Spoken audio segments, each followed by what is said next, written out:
In the deep stillness before sunrise, when palace lamps flickered like dying stars and the empire still slept, a young girl opened her eyes. Not because duty demanded it, but because something inside her whispered that history had begun moving, and she must rise to meet it. Welcome to History Without Sleep. Tonight, we begin the extraordinary journey of Wu Zhao, a 14-year-old girl with no royal blood, no political protection, and no promise of greatness. Yet this same girl would one day become the only female emperor in all of China. If you liked my video, then please like, comment, and subscribe the channel. The year was 637, during the height of the Tang Dynasty, an age of glittering culture and silent danger. The palace was a world of jade halls, silk-draped chambers, and whispers capable of shaping or shattering lives. Wu Zhao entered this labyrinth not as a noble or a minister's daughter, but as a low-ranked concubine, one among hundreds. Her expected role was simple: look beautiful, stay quiet, and hope the emperor might one day notice her. But Wu Zhao was not like the others. Where some feared the palace walls, she studied them. Where others tried to charm, she listened. Where others slept soundly, she dreamed with her eyes open. Even at 14, she carried herself like someone born for far more than she was given. That first morning, she rose before her maid arrived. Sitting quietly in the glow of flickering oil lamps, she looked like a girl, but her mind moved with the sharpness of someone far older. "I rise not because I must," she whispered, "but because opportunity wakes before the sun." In the communal dining hall later that morning, she didn't speak much. Instead, she watched. She tracked who whispered together, who avoided whom, who seemed newly confident, and who looked quietly terrified. Others saw gossip. She saw patterns, alliances, vulnerabilities. This was her first lesson in the hidden architecture of power. Outside these walls, strength came from armies. Inside the palace, strength came from information. And even as a girl, Wu Zhao understood knowledge would be her greatest weapon. For even on that first day, with her future uncertain and her rank insignificant, Wu Zhao sensed the truth, almost impossible to believe. One day, she would rise above them all. The palace awoke each morning like a living creature, breathing through its corridors, listening through its servants, watching through its endless eyes. And Wu Zhao, still only a concubine of the lowest rank, understood something rare. If she wished to survive here, she had to learn how to move without being noticed, and listen without being seen. While other concubines began their days with gossip, makeup, and lessons in music or dance, Wu Zhao's morning routine was different. She spent her first hours not in the practice halls, but in quiet corners of the palace, watching servants, listening to guards, and absorbing every detail about the empire that others ignored. Her maid, a woman named Min, quickly realized she served someone unusual. Each morning as she dressed Wu Zhao in layers of soft Tang silk, Min whispered the small stories drifting through the palace. Who had been summoned to the emperor, which officials entered the palace at odd hours, which concubines suddenly changed their behavior. These were not secrets to most women, just idle morning talk. But for Wu Zhao, these whispers were clues. Clues to the palace's shifting winds. Clues to the hidden currents beneath the surface. Clues to who was rising and who was falling. After breakfast, while other concubines played instruments or practiced embroidery, Wu Zhao did the unthinkable. She studied the classics. Philosophy, history, politics, texts most women never touched. She hid them beneath poetry scrolls, turning each page with a hunger that grew sharper each day. She read of past emperors, how they failed, how they succeeded, how they lost control. She studied rebellions, reforms, and the delicate machinery that kept the empire breathing. While other girls tried to charm their way upward, Wu Zhao sharpened her mind into a blade. But intelligence alone was not enough. Wu Zhao knew she needed allies.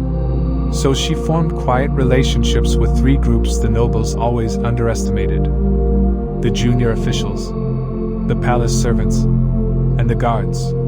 People who saw everything, heard everything, and were ignored by everyone. Her conversations seemed casual, simple greetings, polite compliments, questions about daily routines. but beneath every word was purpose. She learned which guards trusted each other, which servants carried messages for high officials, and which officials were desperate for someone to notice their talent. Day by day, this quiet web grew. And soon, though she still held no official influence, Wu Zhao began receiving information before higher-ranked concubines ever heard it. She became a silent observer of the empire, seeing everything, saying nothing. In a place where beauty held power for only a moment, Wu Zhao was building something far stronger. A foundation of knowledge and loyalty. The palace didn't fear her yet. Not yet. But one day it would. Weeks passed, and the rhythm of palace life settled around Wu Zhao like a veil, soft, glittering, and deceptive. To most concubines, this world was a stage for beauty. But to Wu Zhao, it was a battlefield wrapped in silk. She understood that if she wished to rise, she needed more than intelligence.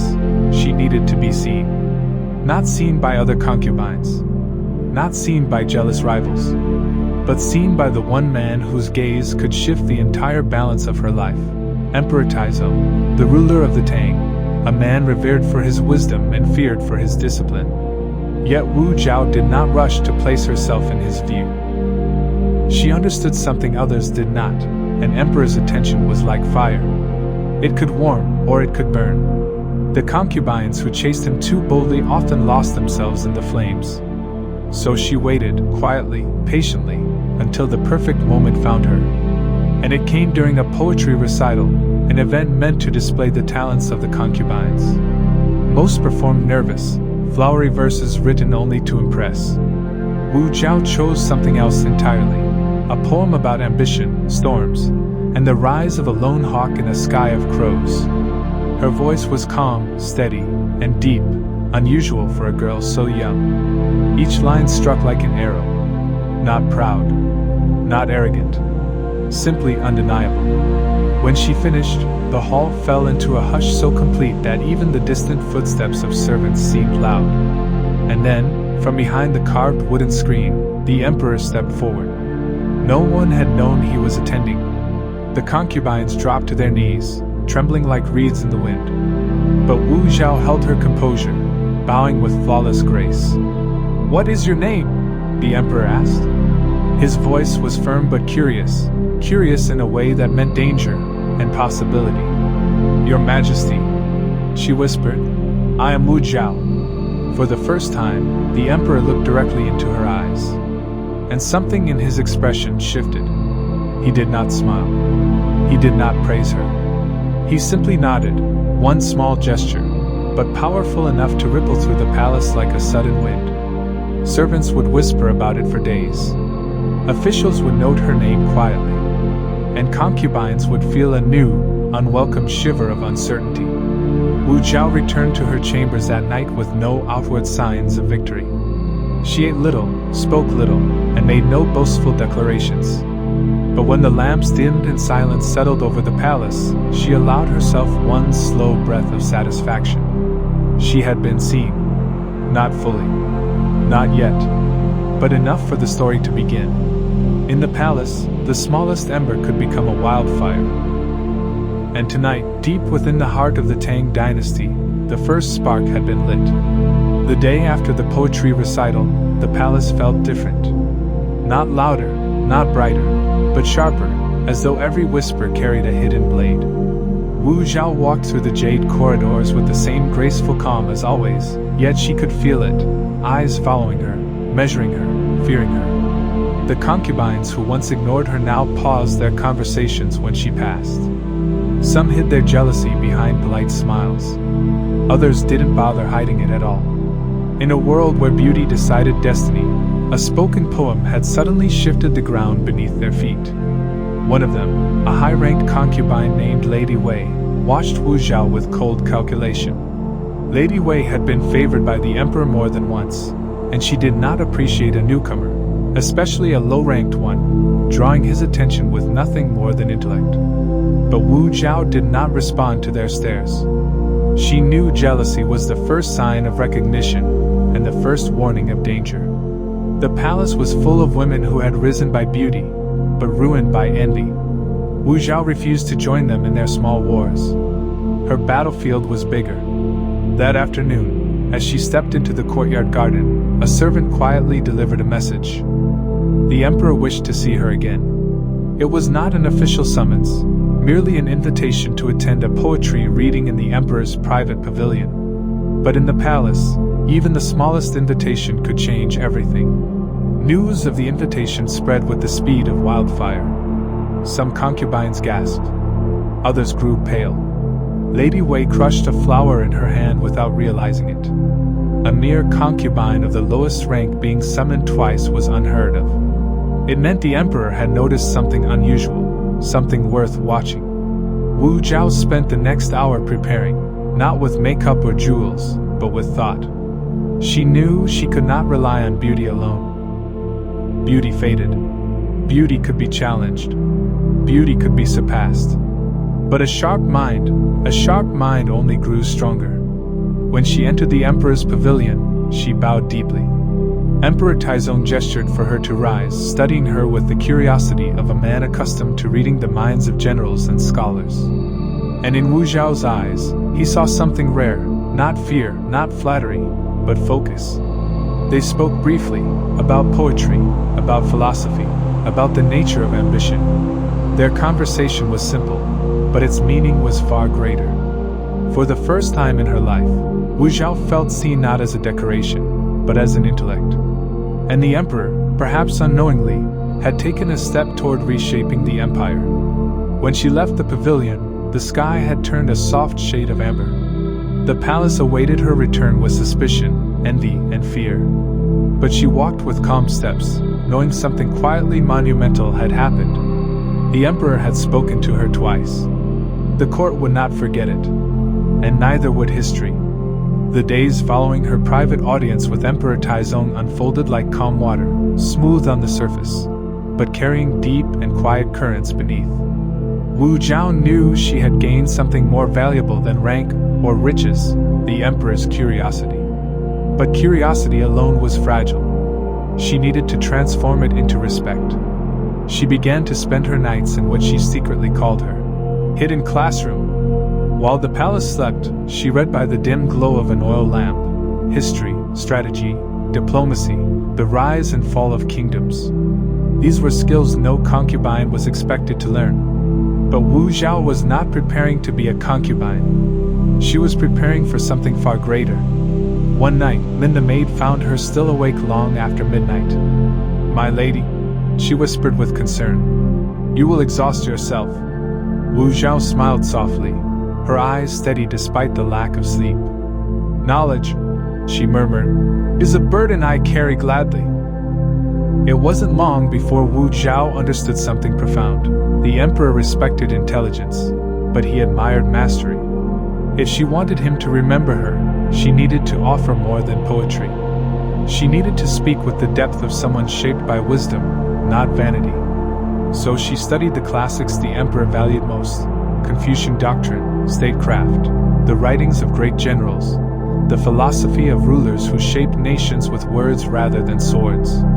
Every night her mind stretched further, expanding like the lantern light that filled her room. As dawn approached each morning, she practiced the skills women of the court overlooked, speaking with precision, listening with intention, observing with a strategist's eye. She learned to read people not by their words, but by the emotions they tried to hide. Soon, even the servants noticed the change. They whispered of a young concubine who learned faster than scholars, who never raised her voice, but whose presence lingered in every room she entered. Some admired her, others feared her, but all sensed she was growing into something powerful. Her growing knowledge deepened her conversations with minor officials, guards, and attendants. She asked questions about tax disputes, border tensions, military decisions, topics no woman in her position dared to discuss. And rather than mock her, they listened, because she understood their struggles better than many nobles did. One evening, a young official admitted, "My lady, you speak with the clarity of a minister." Wu Zhao smiled, not with pride, but with quiet truth. "One day," she said softly, "understanding the empire may matter more than anything else I possess."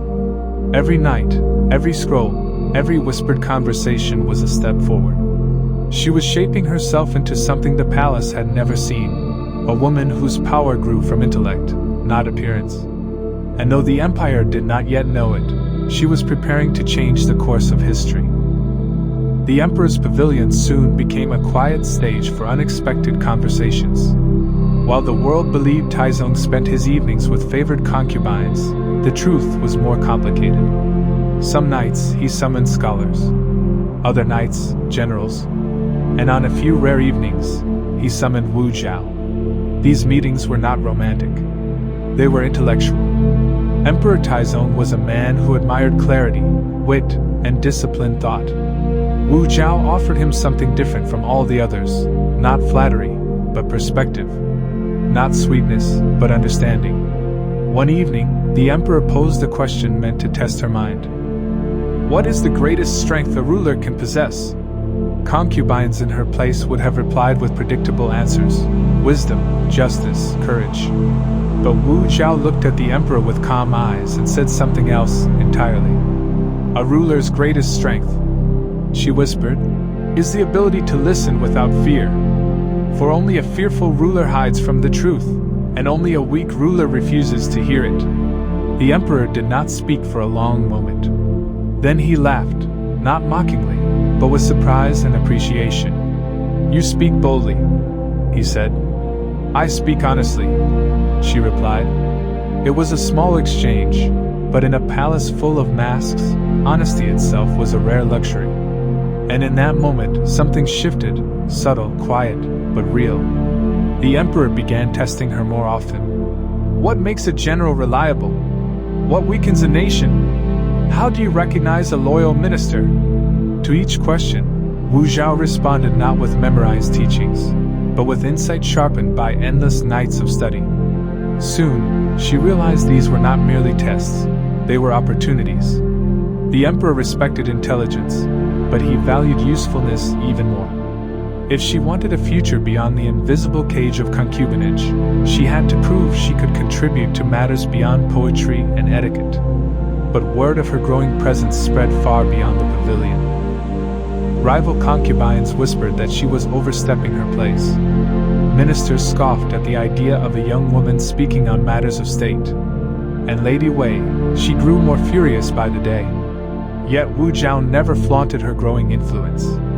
She never bragged, never demanded, never sought recognition. She moved as she always had, quietly, deliberately, like a tide shaping stone one patient wave at a time. The emperor saw this.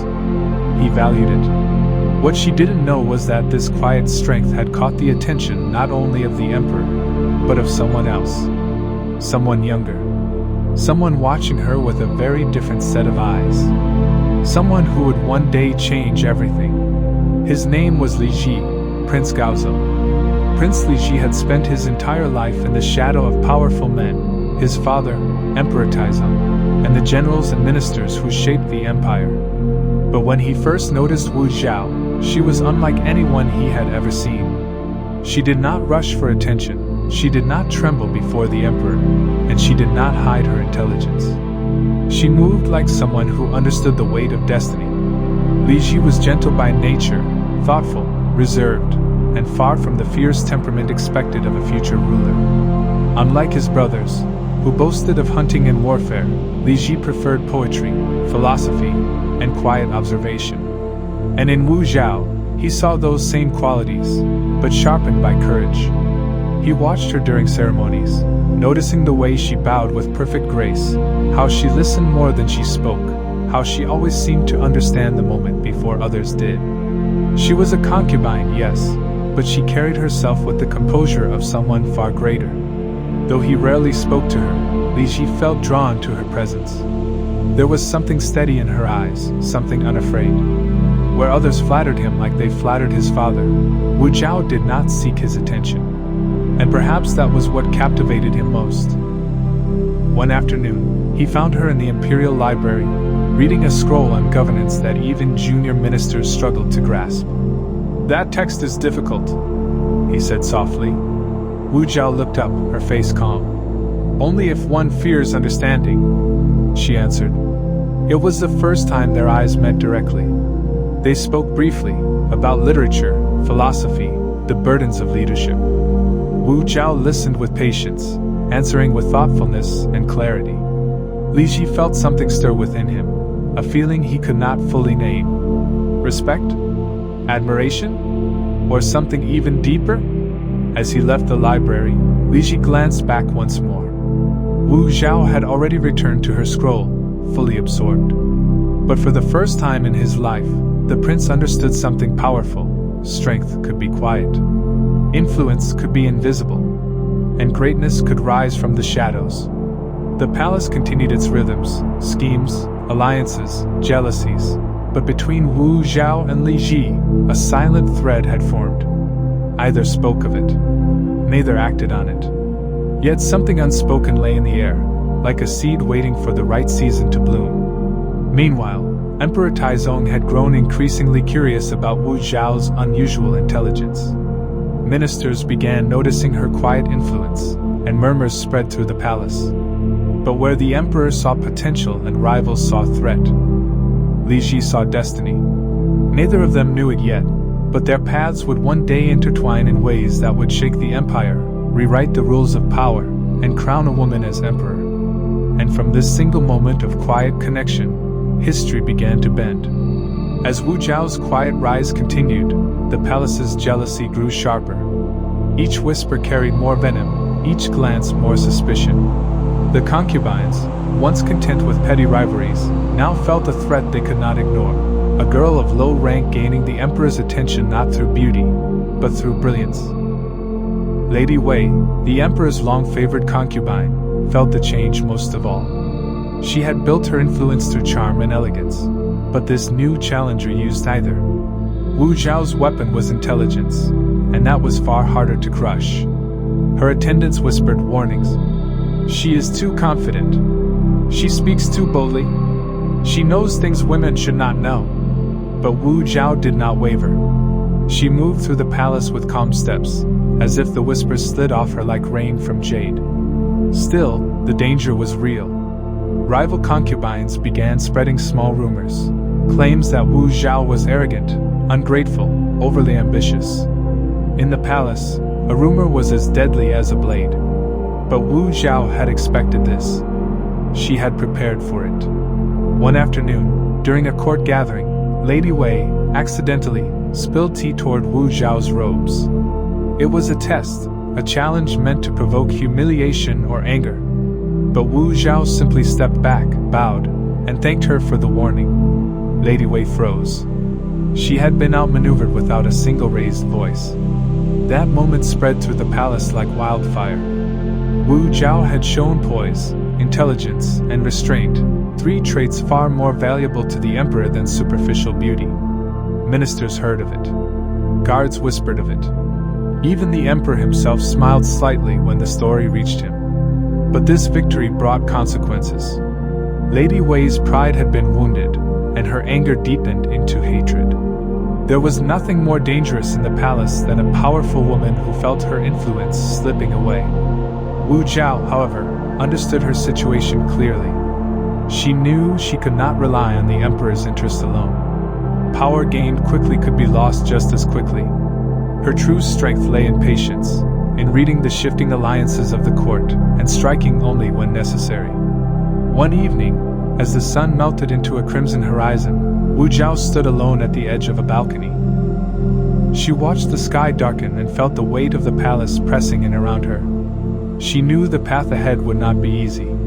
But within her heart, there was no fear, only determination. The battles to come would not be fought with swords or armies. They would be fought in whispers and glances, in secrets and shadows. And Wu Zhao, she was ready. As tensions grew among the concubines, the political climate of the empire began to shift as well. The Tang dynasty, though prosperous, was not free from cracks. Border disputes simmered. Tax burdens frustrated farmers. Ministers clashed in silent battles for influence.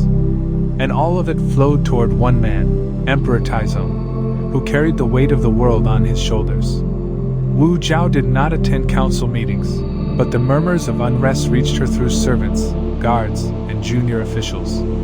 She listened carefully, piecing together the puzzle of an empire struggling to stay balanced. Where other concubines cared only for favor, Wu Zhao cared for understanding. She knew that a ruler's strength was not measured by glory, but by the storms they endured.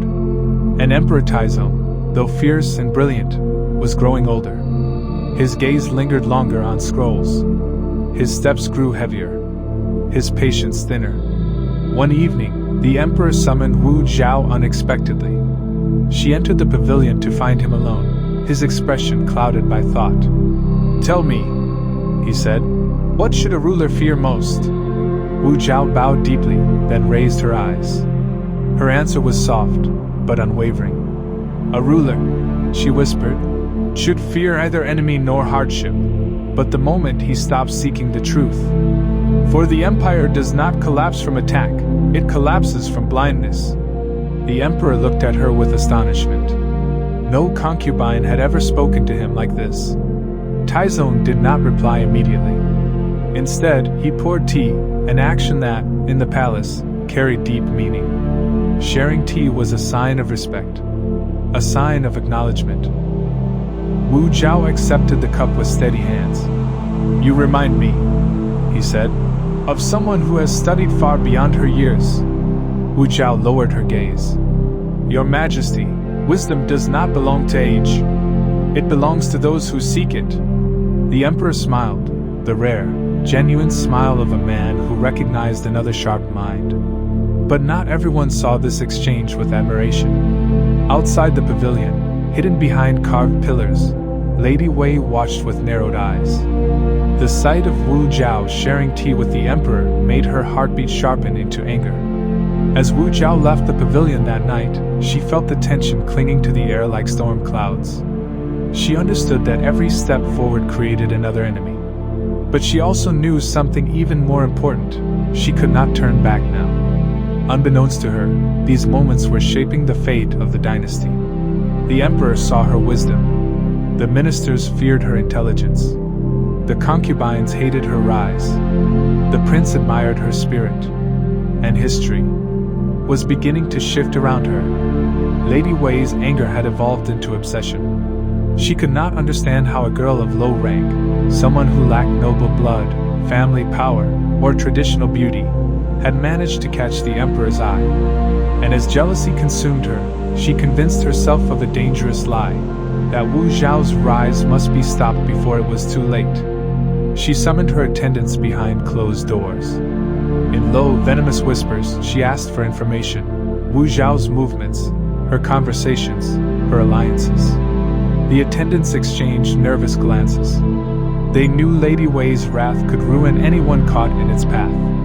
By nightfall, rumors began swirling through the palace corridors, ugly hints suggesting that Wu Zhao was manipulating the emperor, that she was ambitious beyond her station, that she hid secret motives behind her calm smile. In the palace, lies spread faster than truth. But Wu Zhao did not respond to the whispers. She knew that reacting too quickly would only give her enemies strength. Instead, she continued her routine as if nothing had changed, studying, observing, speaking thoughtfully with the emperor and minor officials. Her calmness confused her detractors. It frightened them even more. One morning, while walking through the courtyard lined with flowering magnolia trees, she overheard two concubines whispering loudly enough for her to catch a sentence. "Everyone knows she seeks power." Wu Zhao paused, then simply kept walking. She would not give jealousy the oxygen it needed to grow. Lady Wei, frustrated by Wu Zhao's silence, escalated her efforts. She approached a senior palace official, a man already wary of Wu Zhao's growing influence, and warned him that the emperor was being misled by a young concubine with dangerous aspirations. The official, seeking to protect his position, agreed to intervene. He planned to speak with the emperor the next morning, to warn him subtly of the threat posed by Wu Zhao. But court politics are rarely predictable. Sometimes, fate intervenes before schemes can take root. That very night, a sudden storm rolled over the palace, thunder shaking the rooftops, rain striking the stone courtyards like thousands of tiny drums. Wu Zhao stood by her window, watching the storm paint the world in silver and shadow. She felt the turbulence in the air and knew it matched the unseen battle swirling around her. But storms, she believed, did not destroy the mountains. They revealed their strength. She would not bend. She would not hide. She would continue forward, no matter who tried to pull her down. And somewhere deep inside her heart, a quiet conviction sparked. She was destined for more than this. While lightning split the sky, Lady Wei slept soundly, believing her scheme would take effect at dawn. But the palace had its own way of shifting fate. And by morning, something would happen that neither woman expected, something that would change the direction of their rivalry forever. At dawn, when the storm finally passed, the palace awoke to an unsettling quiet. Word spread through the corridors faster than the morning light. The emperor had fallen ill. What began as fatigue had suddenly worsened overnight, leaving Emperor Taizong weak, feverish, and unable to attend morning court. Ministers hurried through the halls in anxious clusters. Physicians rushed to his chambers with herbal remedies and scrolls of ancient medical knowledge. The empire trembled silently, for a sick emperor meant uncertainty, and uncertainty was the spark that ignited palace intrigue. Lady Wei saw the illness as an opportunity. If the emperor weakened, her influence might be needed again, restoring her position and pushing Wu Zhao aside. She dressed herself in her finest silk and prepared to offer comfort, hoping to reclaim the attention she once commanded so easily. But when she arrived at the emperor's chamber, the guards refused her entry. The emperor requested only one concubine, the captain said. Lady Wei smiled confidently. Of course. He means me. But the guard lowered his gaze. No, my lady, he asked for Wu Zhao. Wu Zhao entered quietly, her steps steady despite the pounding of her heart. The emperor lay pale beneath silk covers, his breath shallow. She bowed deeply, then sat beside him, listening to his strained voice as he struggled to speak. You understand, he whispered between breaths. What others ignore. Wu Zhao gently placed her hand on the fabric of his sleeve, not in affection, but in reassurance. I am here, your majesty, she said softly. And I am listening. Physicians entered and left, bringing medicines and recommendations. Wu Zhao listened to each of them carefully, asking thoughtful questions that surprised even the senior doctor. She was not a healer, but her clarity of mind helped piece together what the emperor truly needed: rest, stable temperature, and monitored breathing.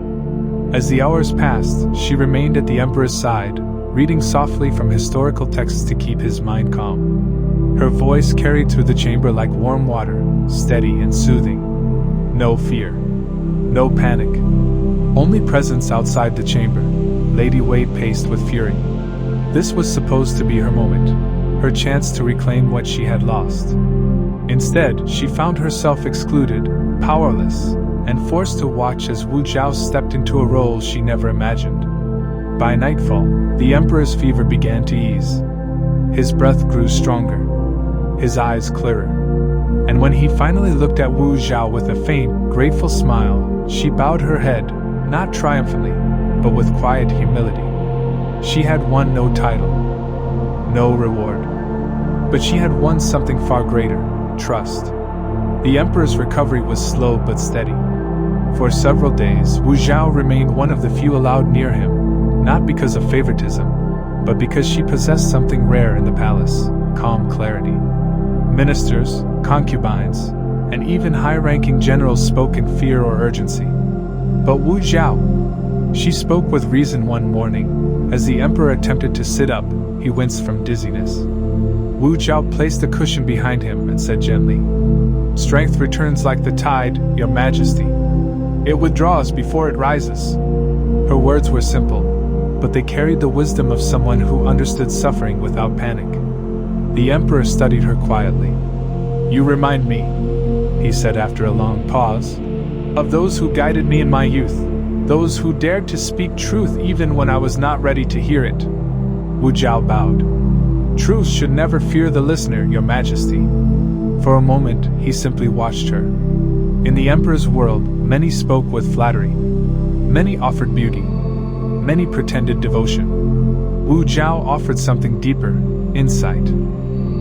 He realized that her presence steadied him in a way even seasoned ministers could not. Outside the chamber, rival concubines speculated wildly. Some claimed Wu Zhao was casting spells. Others insisted she was seducing him in secret. But the truth was far more powerful than their fears. Wu Zhao served because she understood what the emperor needed: silence, logic, and unwavering presence. Late one afternoon, Prince Li Ji visited his father. When he entered, he found Wu Zhao arranging scrolls, ensuring the emperor had the right texts at his bedside. She bowed to the prince, her expression composed. Li Ji's heart shifted subtly, admiration deepening into something gentler. After checking on his father, Li Ji stepped aside and spoke softly to her. "You care for him with more dedication than many who hold power." Wu Zhao replied simply, "A ruler's life is the life of the empire. To serve him is to serve millions." Her words struck the prince like a quiet revelation. He had seen many people cling to the emperor for influence. But Wu Zhao was different. She served with intention, not ambition. She understood responsibility, not just opportunity. Meanwhile, Lady Wei's fury grew uncontrollable. Each report of Wu Zhao's involvement in the emperor's recovery deepened her resentment. She paced her chamber late into the night, unable to accept that a low-ranked concubine had succeeded where she had failed. But while jealousy consumed others, Wu Zhao focused only on the emperor's healing. As days passed, Taizong's fever fully broke, his breathing returned to normal, and strength slowly returned to his limbs. When he finally rose from his bed, the first words he spoke were, "Bring me Wu Zhao." When Wu Zhao entered the chamber, Emperor Taizong stood with the help of a carved wooden cane. His strength had not yet fully returned, but his mind was sharper than ever. He gestured for her to come closer, studying her with an expression she had never seen from him before, one of genuine appreciation. "You remained beside me when others feared to," the emperor said quietly. "When illness stripped me of strength, you offered clarity. When uncertainty clouded my mind, you spoke truth." Wu Zhao bowed deeply, but her eyes held steady. "A ruler deserves honesty, Your Majesty." Taizong nodded slowly. "You are unlike the women of this court," he said. "You remind me of those who served my father, advisors who spoke with conviction, not fear." His voice softened, carrying weight beyond praise. "Your presence has become valuable." This was no small statement. In the palace, the emperor's words shaped destiny. With a single sentence, Taizong had elevated her far beyond her rank, giving her a place not among concubines, but among trusted minds. Yet Wu Zhao's voice remained calm. "I serve not for favor, but for the empire," she said. The emperor smiled faintly. "If only more in my court shared your purpose," he murmured. "Perhaps then the weight of the world would feel lighter." For a brief moment, the emperor gazed at her in silence, as though measuring the depth of her soul. Wu Zhao did not tremble. She did not shrink. She met his gaze with respect and strength. Finally, Taizong spoke. "You have shown yourself worthy of responsibility," he said. "From this day forward, you may attend selected discussions with my scholars and junior ministers. Listen. Observe. Speak when you have insight." This was unprecedented. No woman of her rank had ever been invited into the emperor's intellectual circle. It was a privilege reserved for advisors, not concubines. Whispers swept through the palace like sudden wind, stirring fear in some and awe in others. When Wu Zhao left the emperor's chambers, the air felt heavier with expectation. She understood the meaning behind his gesture. This was not a gift. It was a pathway, one lined with scrutiny, envy, and danger. But it was also an opening into the world she had prepared for her entire life. Far in the shadows, Prince Li Ji watched her departure. His heart beat with a quiet certainty. She was meant for something extraordinary, something that would change the fate of the dynasty. And though he did not yet know how, he sensed his own destiny was bound to hers. The first time Wu Zhao entered the imperial study hall, she felt the weight of centuries press against her shoulders. This room was where emperors sharpened their minds, where generals planned their campaigns, where scholars debated the future of the empire. And now, a concubine of low rank was being allowed inside. Her steps were soft, but every eye in the room turned toward her. The scholars were seasoned men, gray-haired, sharp-eyed, and steeped in tradition. They viewed women as ornaments of the palace, not thinkers. And yet here stood Wu Zhao, calm and unflinching, carrying herself with the dignity of someone who belonged. She bowed respectfully but did not shrink. She took her place behind the emperor, where advisors stood. Some scholars exchanged disapproving glances. Others whispered their doubts. But Wu Zhao remained composed, aware that she was stepping into a battlefield where her only armor was her intellect. The emperor opened the session with a discussion on border disputes in the north. Generals argued for military action. Ministers recommended diplomacy.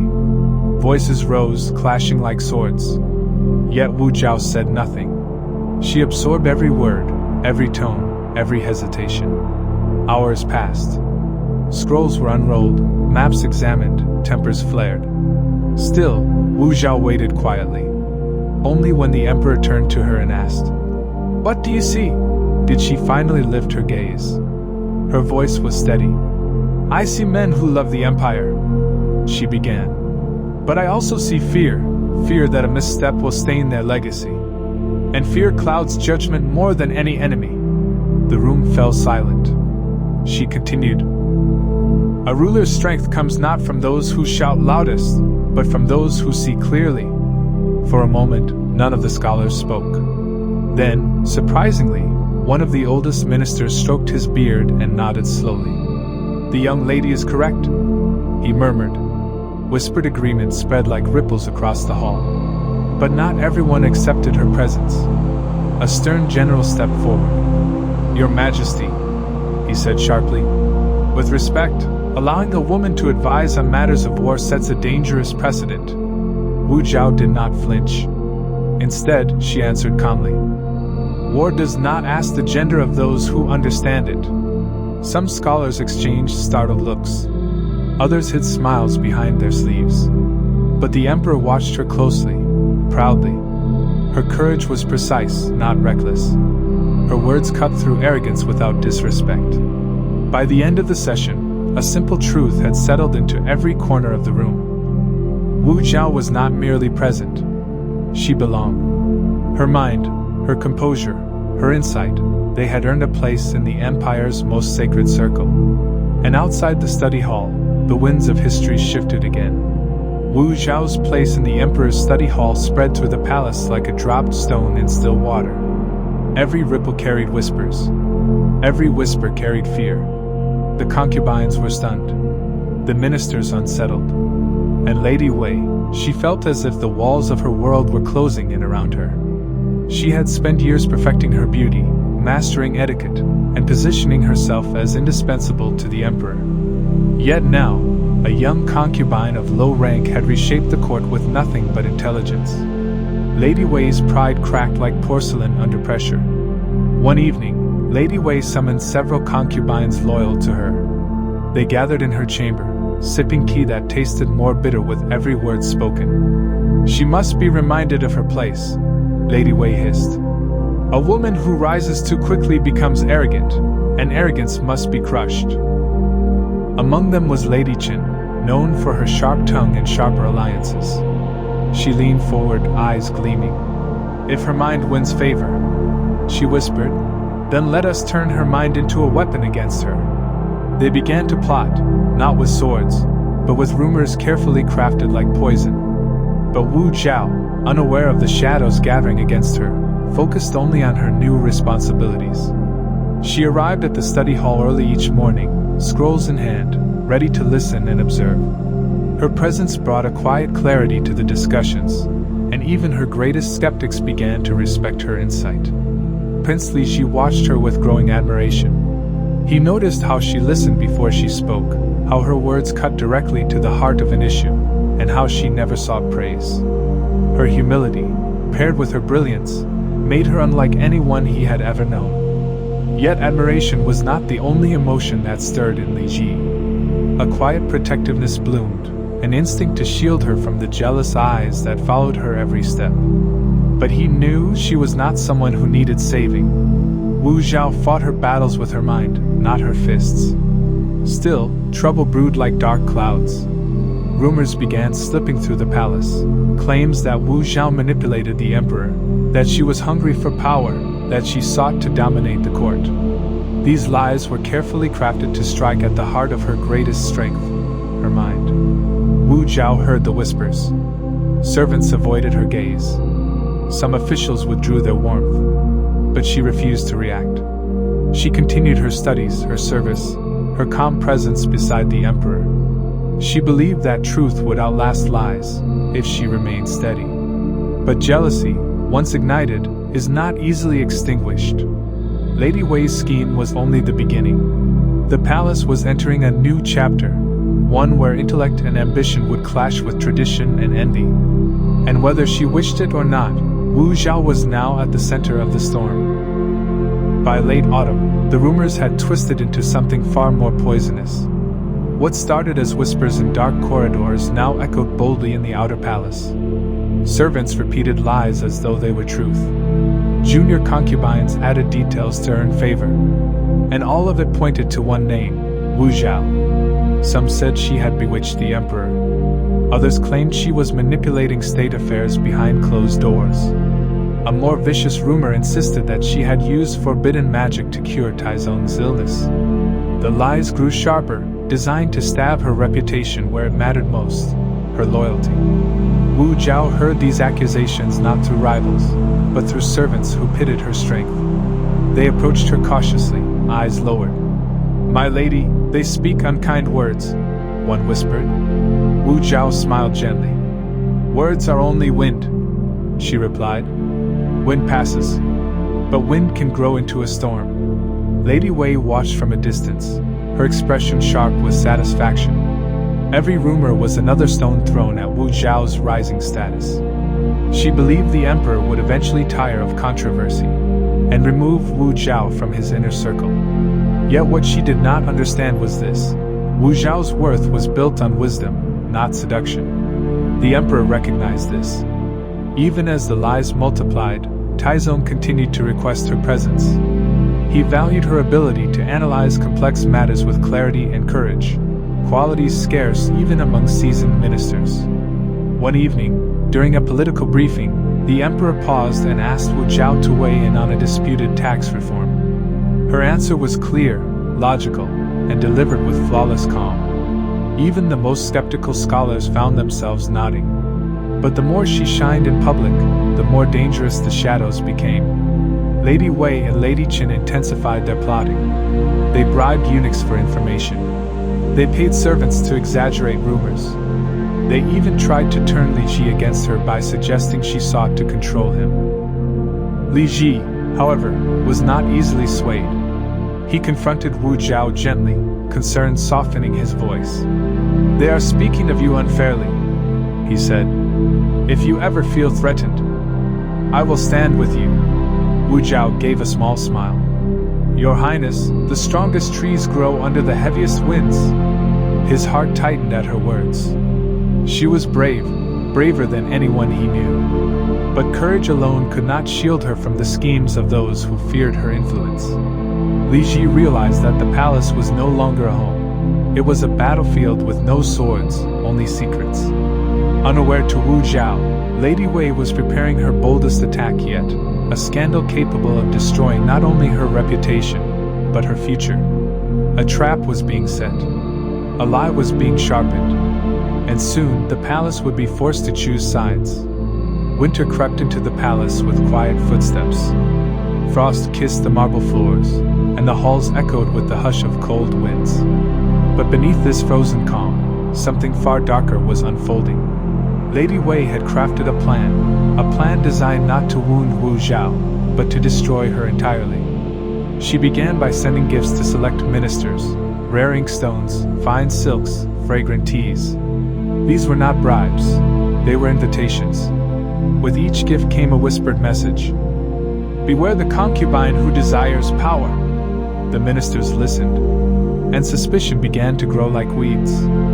Next, Lady Wei paid a eunuch to deliver a false report to the emperor that Wu Zhao had been seen speaking with astrologers late at night. The implication was clear. She was using forbidden practices to influence the emperor's decisions. But the most lethal blow came when Lady Wei forged a letter. It claimed that Wu Zhao plotted to use her rising influence to replace certain officials with her own allies. In truth, no such allies existed, but the accusation was crafted to sound believable. Lady Wei delivered the forged letter to Lady Chen, who delivered it to a minister, who then delivered it to the emperor, each step hiding the true hand behind it. So when the emperor read the document, it appeared as though the court itself had concerns. The emperor frowned when he received it. He trusted Wu Zhao's mind, but the palace was a place of shifting truths. Rumors were easy to dismiss, but written accusations? Those demanded investigation. He ordered Wu Zhao to meet him that evening. When Wu Zhao arrived, she noticed immediately that the emperor's chamber was colder than usual. Not colder in temperature, colder in feeling. Taizong regarded her with a seriousness she had not seen since his illness. He lifted the forged letter. "Do you recognize this?" he asked. Wu Zhao studied the scroll calmly. "No, Your Majesty. Do you deny these claims?" Wu Zhao met his gaze. "I deny what is false. Truth needs no defense. Lies collapse when touched." Her calmness unsettled him, not because he doubted her, but because he could not see fear in her eyes. The emperor was accustomed to people trembling before him. Wu Zhao, however, stood like a still lake reflecting the sky. After a heavy silence, he dismissed her. Wu Zhao bowed and left, her steps steady. But the corridor outside felt colder than winter itself. She knew she had walked directly into a snare, and for the first time since entering the palace. Wu Zhao sensed true danger closing in. Night settled over the palace like a heavy blanket. Snow drifted down from a pale sky, silencing the courtyards and softening the footsteps of anyone brave enough to walk outside. Wu Zhao stood alone beneath a bare plum tree, her breath curling into the frozen air. The emperor's sudden suspicions still echoed in her heart, but she refused to let fear break her calm. She replayed the emperor's questions in her mind. His tone had been measured but firm. Not angry, conflicted. He believed in her intelligence. He respected her insight. But the palace was larger than trust. It was an ocean of influence, where a single rumor could pull even the emperor into doubt. As she turned to leave, she heard footsteps approaching. She stiffened, not in fear, but in readiness. A tall figure emerged from the shadows. Wu Zhao! It was Prince Li Ji. Snow clung to his cloak, and his eyes shone with quiet worry. "Why are you out here alone?" he asked gently. Wu Zhao gave a faint smile. "A quiet mind requires quiet places." Li Ji stepped closer. "I heard what happened. They accuse you again." Wu Zhao nodded. "It seems winter brings not only snow, but shadows." The prince exhaled slowly, anger tightening his jaw. "They fear you. That is why they lie." "Fear," Wu Zhao replied, "is the root of cruelty."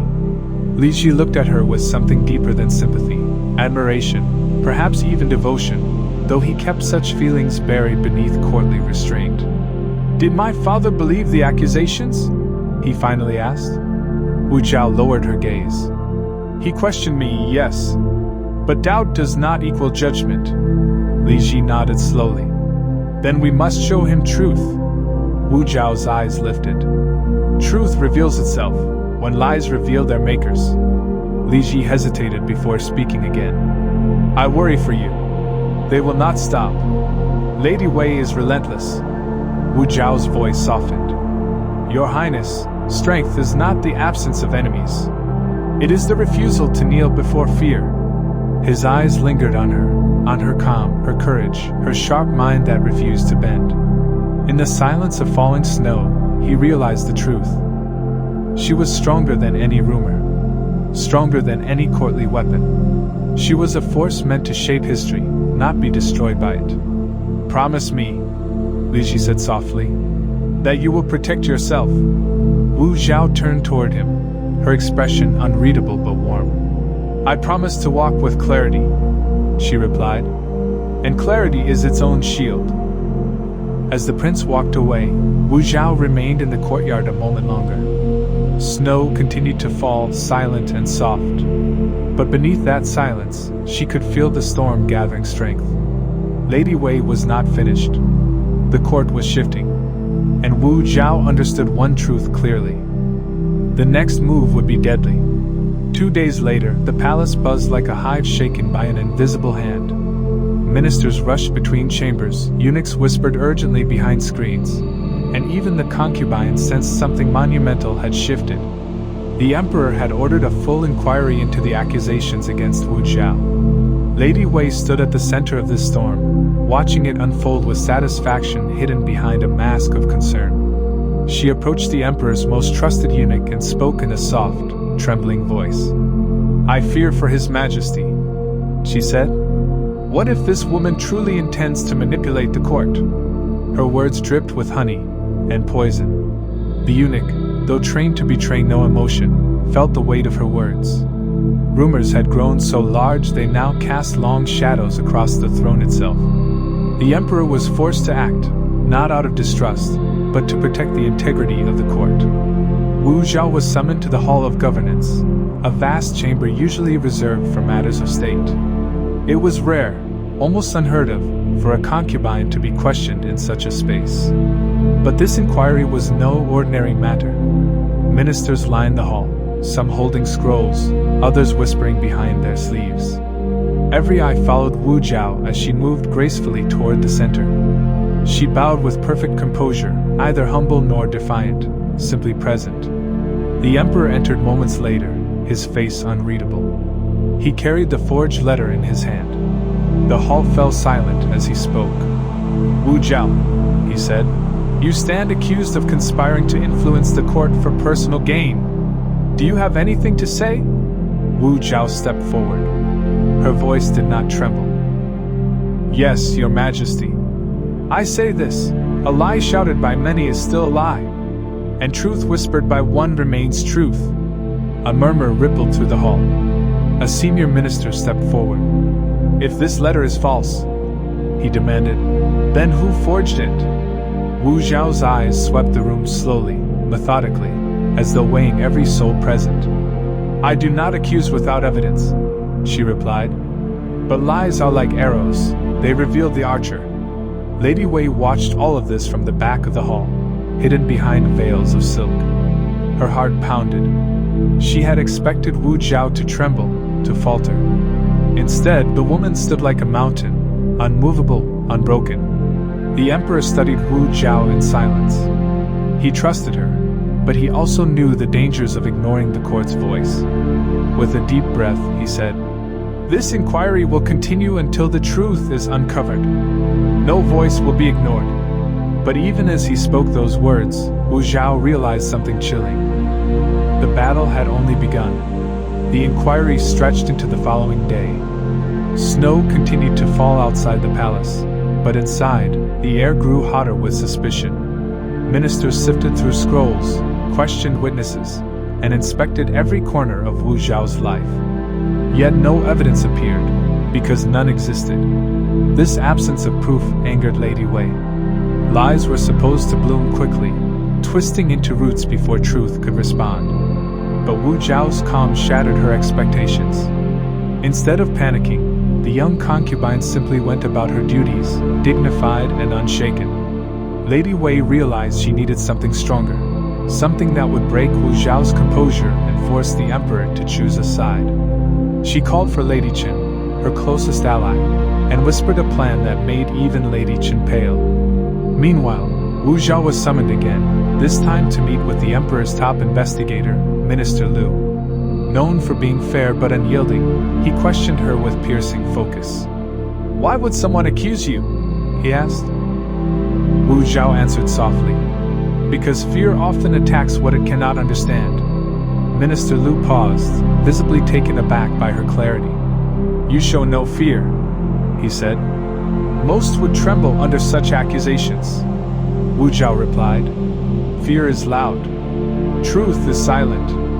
I choose silence." After hours of questioning, Minister Lu dismissed her, convinced she was innocent. But innocence was not enough in a palace where perception mattered more than truth. Outside the chamber, servants still whispered. Concubines still sneered. Ministers still doubted. And Lady Wei still plotted. As Wu Zhao walked through the courtyard, she saw Prince Li Ji approaching.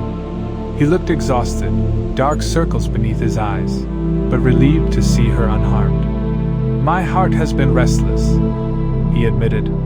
"Tell me, are they treating you fairly?" Wu Zhao smiled gently. "Fairness is rare in the palace, Your Highness. But clarity guides me." Li Ji stepped closer. "If they push too far, if they threaten you, I will not remain silent." Wu Zhao met his eyes. "Then speak only when truth commands you, not when emotion urges you." Li Ji swallowed hard. Her words were a reminder of her strength he admired deeply. But admiration did nothing to stop the shadow creeping toward them. Because behind a carved pillar, hidden from view, Lady Chen listened to every word, and she smiled. That smile was the start of the next strike. Lady Wei now knew something powerful, something explosive. Wu Zhao and Li Ji shared a closeness. It wasn't improper. It wasn't forbidden. But twisted correctly, it could become the deadliest rumor yet. Lady Chen hurried back to Lady Wei's chamber, her breath visible in the cold air. She pushed open the silk curtains with trembling excitement. "I have news," she whispered. Lady Wei looked up from her mirror. "Speak."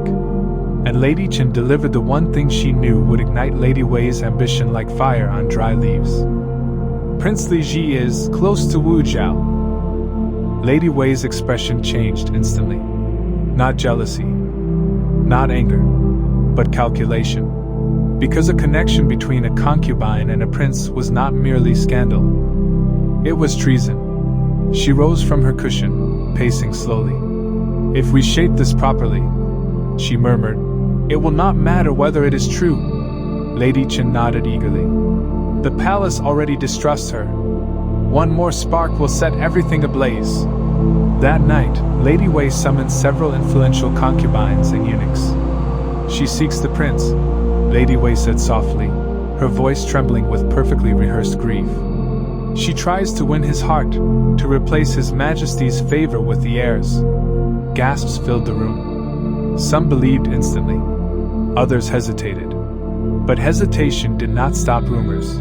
Whispers soon slipped from chamber to chamber like poison seeping into water. By dawn, the rumor had bloomed into something far uglier.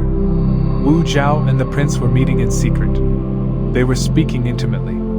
They were plotting something. None of it was true. But truth had no place in the palace once fear took root. Wu Zhao noticed the shift immediately. Servants lowered their eyes when she passed.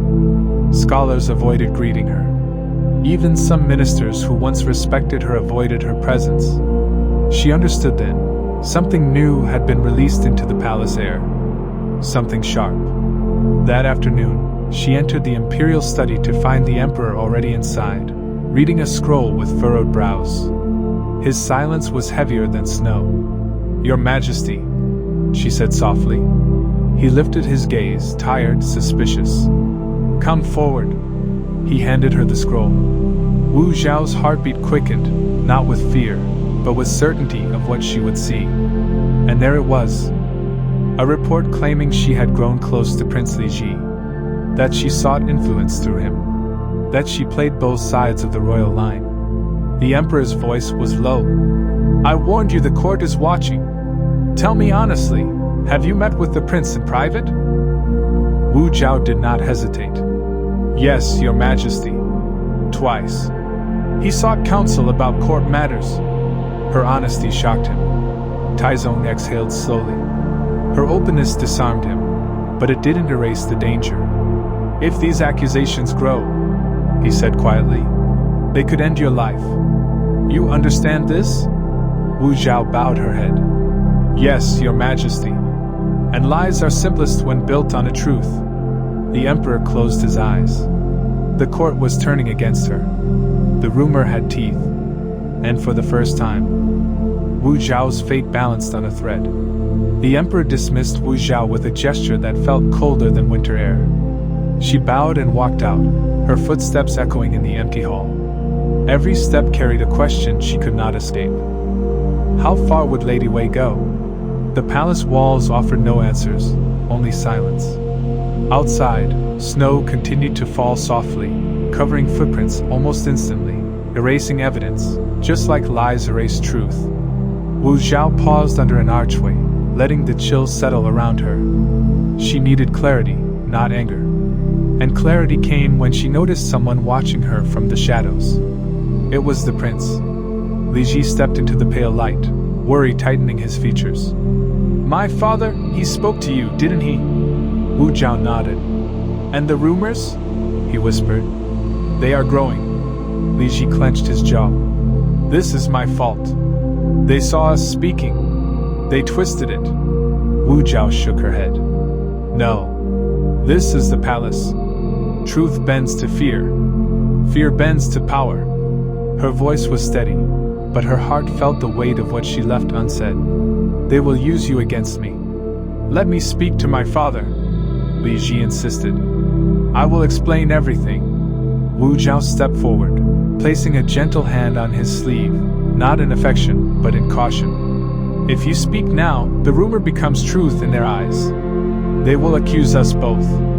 Li Ji's chest tightened. I cannot stand by while they destroy you. You must, she said quietly. Sometimes survival requires stillness, not action. A lesson she had learned from watching the most dangerous players in the palace.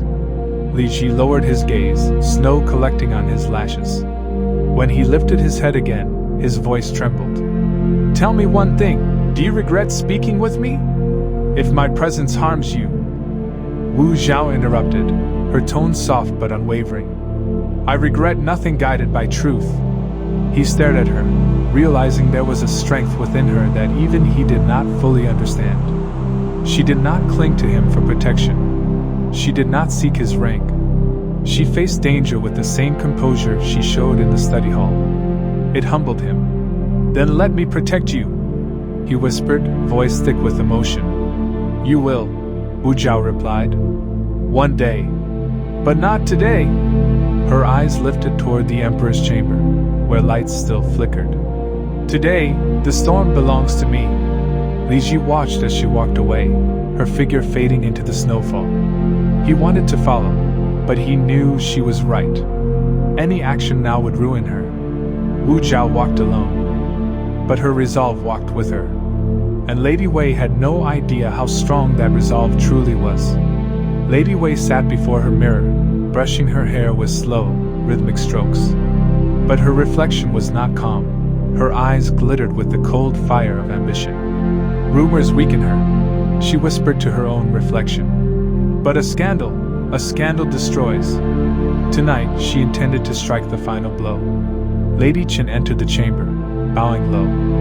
Everything is prepared, she said, her voice trembling with both excitement and fear. Lady Wei smiled faintly. Then tonight, we let the palace see what it wants to believe. It wasn't truth she needed, only a performance convincing enough to trap Wu Zhao. Their plan was simple and cruel. They would lure Prince Li Ji into a private room under the guise of a minister's message. Then, they would orchestrate a moment that appeared compromising, one that would destroy Wu Zhao through association, even if she wasn't present. But Lady Wei wanted more than suggestion. She wanted evidence.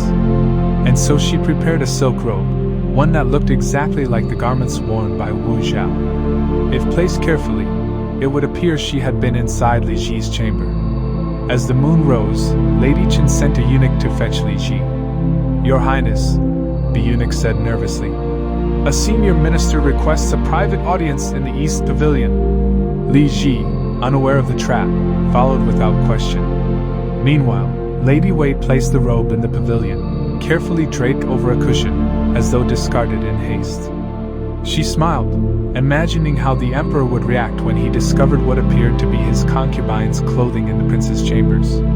But while the trap was being prepared, Wu Zhao sat quietly in her own chamber, unaware of the danger unfolding around her. She read from a scroll, though her mind was far away. She sensed something moving in the shadows, an instinct sharpened by survival. A soft knock interrupted her thoughts. A young maid entered, her eyes filled with worry. "My lady, something feels wrong in the East Pavilion." I heard whispers. The prince was sent there. Wu Zhao closed the scrolls slowly. The storm had begun. Without hesitation, Wu Zhao rose and wrapped a cloak around her shoulders.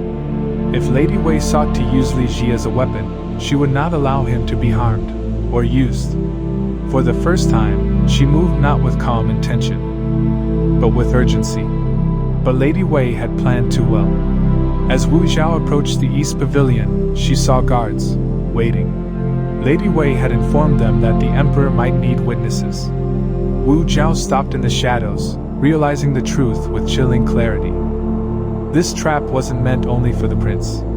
It was meant for her. Wu Zhao stayed perfectly still, hidden behind a carved pillar. From the shadows, she watched the guards standing in formation outside the East Pavilion. Their rigid posture, their stern expressions. This was no routine patrol. They were waiting for something. Or someone. And Wu Zhao now understood she was the someone. She took a slow breath, steadying her thoughts. Lady Wei had pushed the story to its next stage. This was not just rumor anymore. This was a staged scandal, designed to trap her in a crime she had never committed. A scandal involving the prince could cost her more than her position. It could cost her life. Inside the pavilion, Li Ji waited alone, confused by the absence of the minister, who had summoned him. He paced in a small circle, unaware that a silk robe had been placed behind a curtain, waiting to be discovered, when guards burst in. Then it happened. A eunuch ran toward the guards, breathless and dramatic. "His Majesty demands an inspection," he shouted. It was a signal, Lady Wei's final command. The trap was sprung. Wu Zhao felt her heart tighten. If the guards entered now, and found Li Ji alone with what appeared to be her robe, the scandal would explode instantly. Ministers would accuse her. The emperor would be forced to choose between her and his own son. No explanation would save her. Just as the guards raised their torches to storm the pavilion, Wu Zhao stepped out of the shadows. "Wait." Her voice was calm. Snowflakes drifted around her like falling feathers.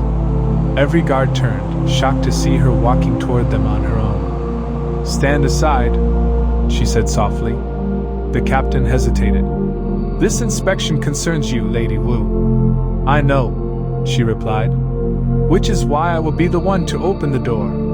Her words, or perhaps her composure, left them momentarily speechless. Slowly, Wu Zhao reached the pavilion door. She placed her hand upon it, feeling the cold wood beneath her palm. Behind this door was a carefully crafted lie. But she would not let Lady Wei control the narrative. If her reputation was at stake, she would confront the truth herself, before anyone else twisted it. She pushed the door open.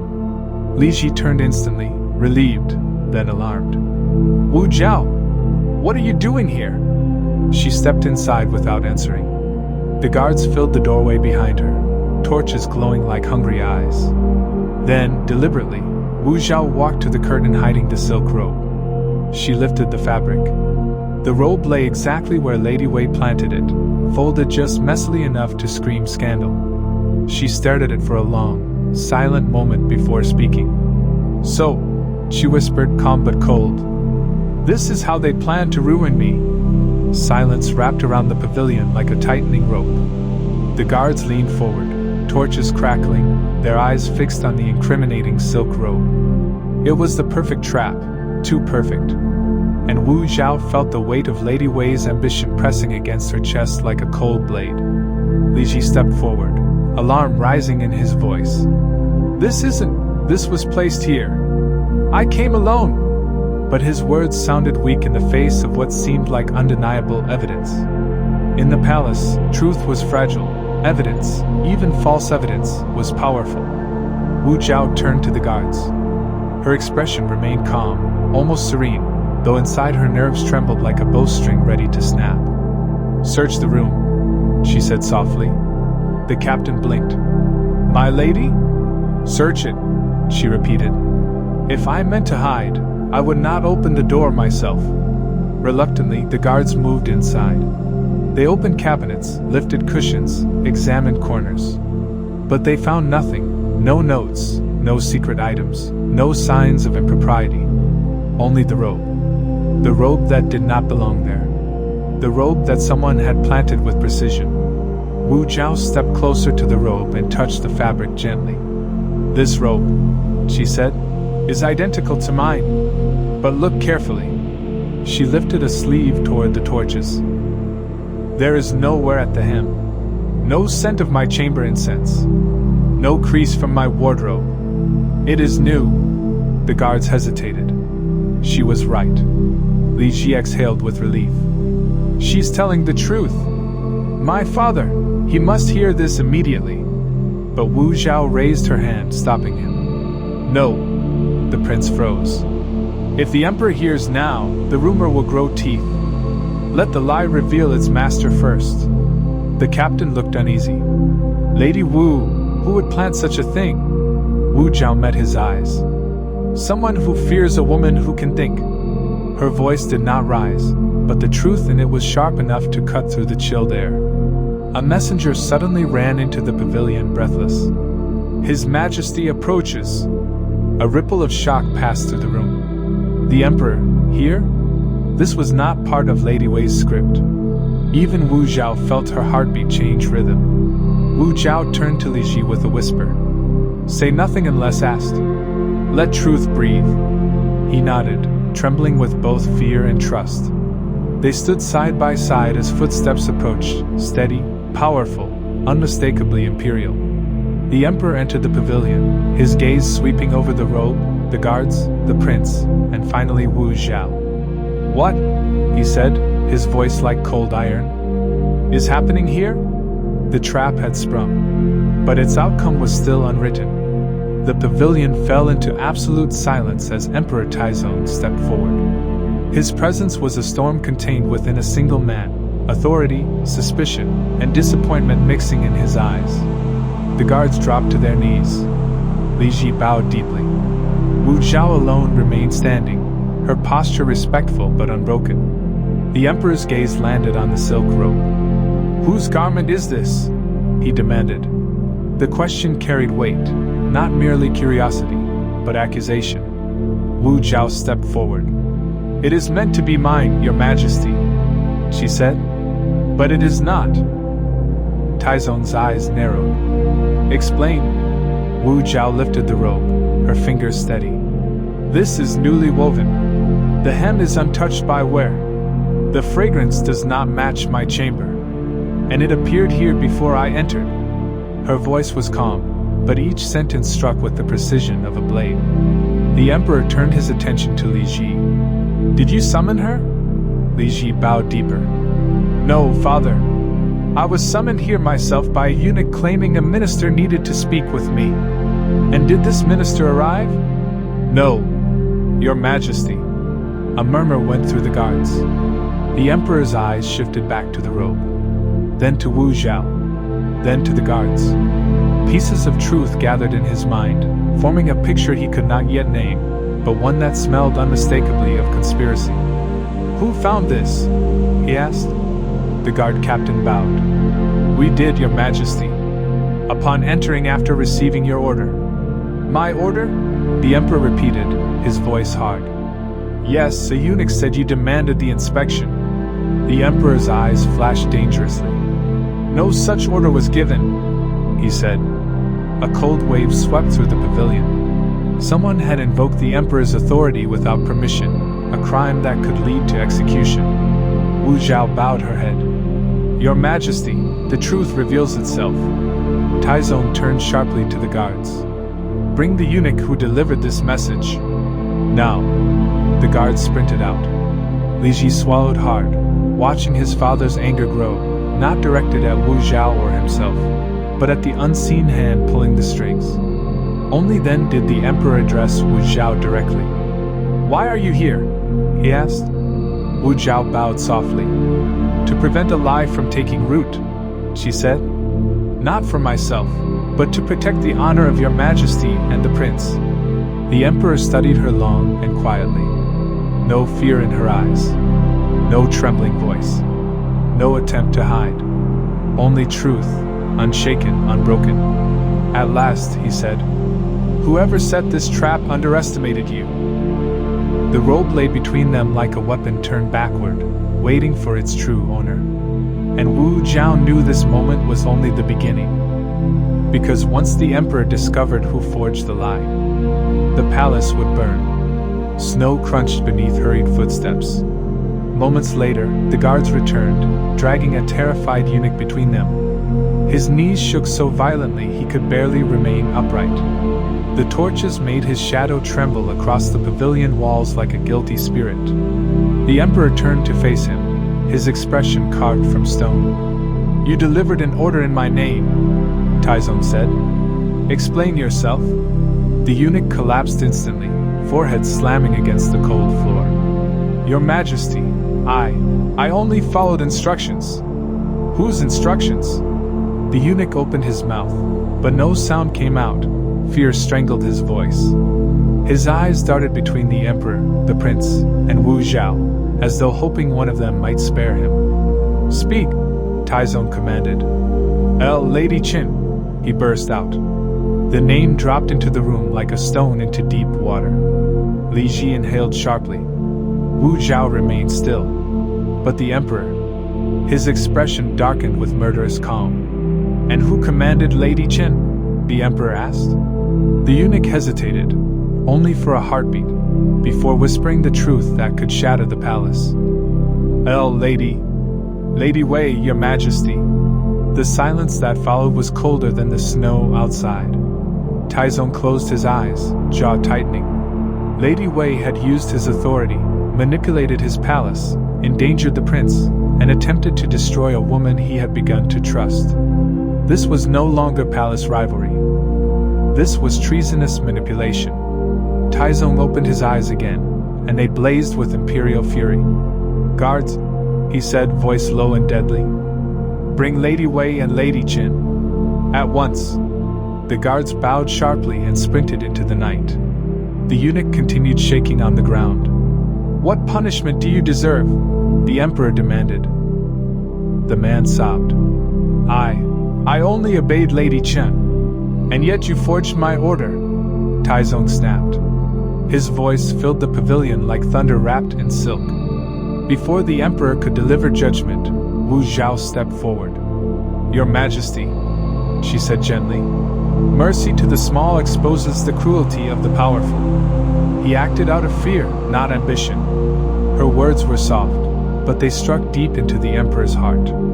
Taizong looked at her, really looked at her. Even in the midst of a plot meant to destroy her, she chose reason over vengeance, strength over anger, wisdom over panic. "Very well," he said finally. "The eunuch will live, but he will testify." The pavilion once again fell silent. Not because fear had faded, but because judgment had begun. Lady Wei's empire of whispers was about to crumble. And Wu Zhao was no longer the hunted. She was becoming something far more powerful. The night deepened as the guards searched the palace for Lady Wei and Lady Qin. Snowflakes drifted like quiet warnings from the heavens. Inside the pavilion, the torches burned low but fierce, their flames trembling with the tension in the air. Wu Zhao stood with her hands clasped, awaiting the storm she knew was coming. Li Ji approached her quietly. "You saved that eunuch's life," he whispered. Wu Zhao didn't look away from the door. "A powerful person must choose carefully when to strike," she replied, "and when to show mercy."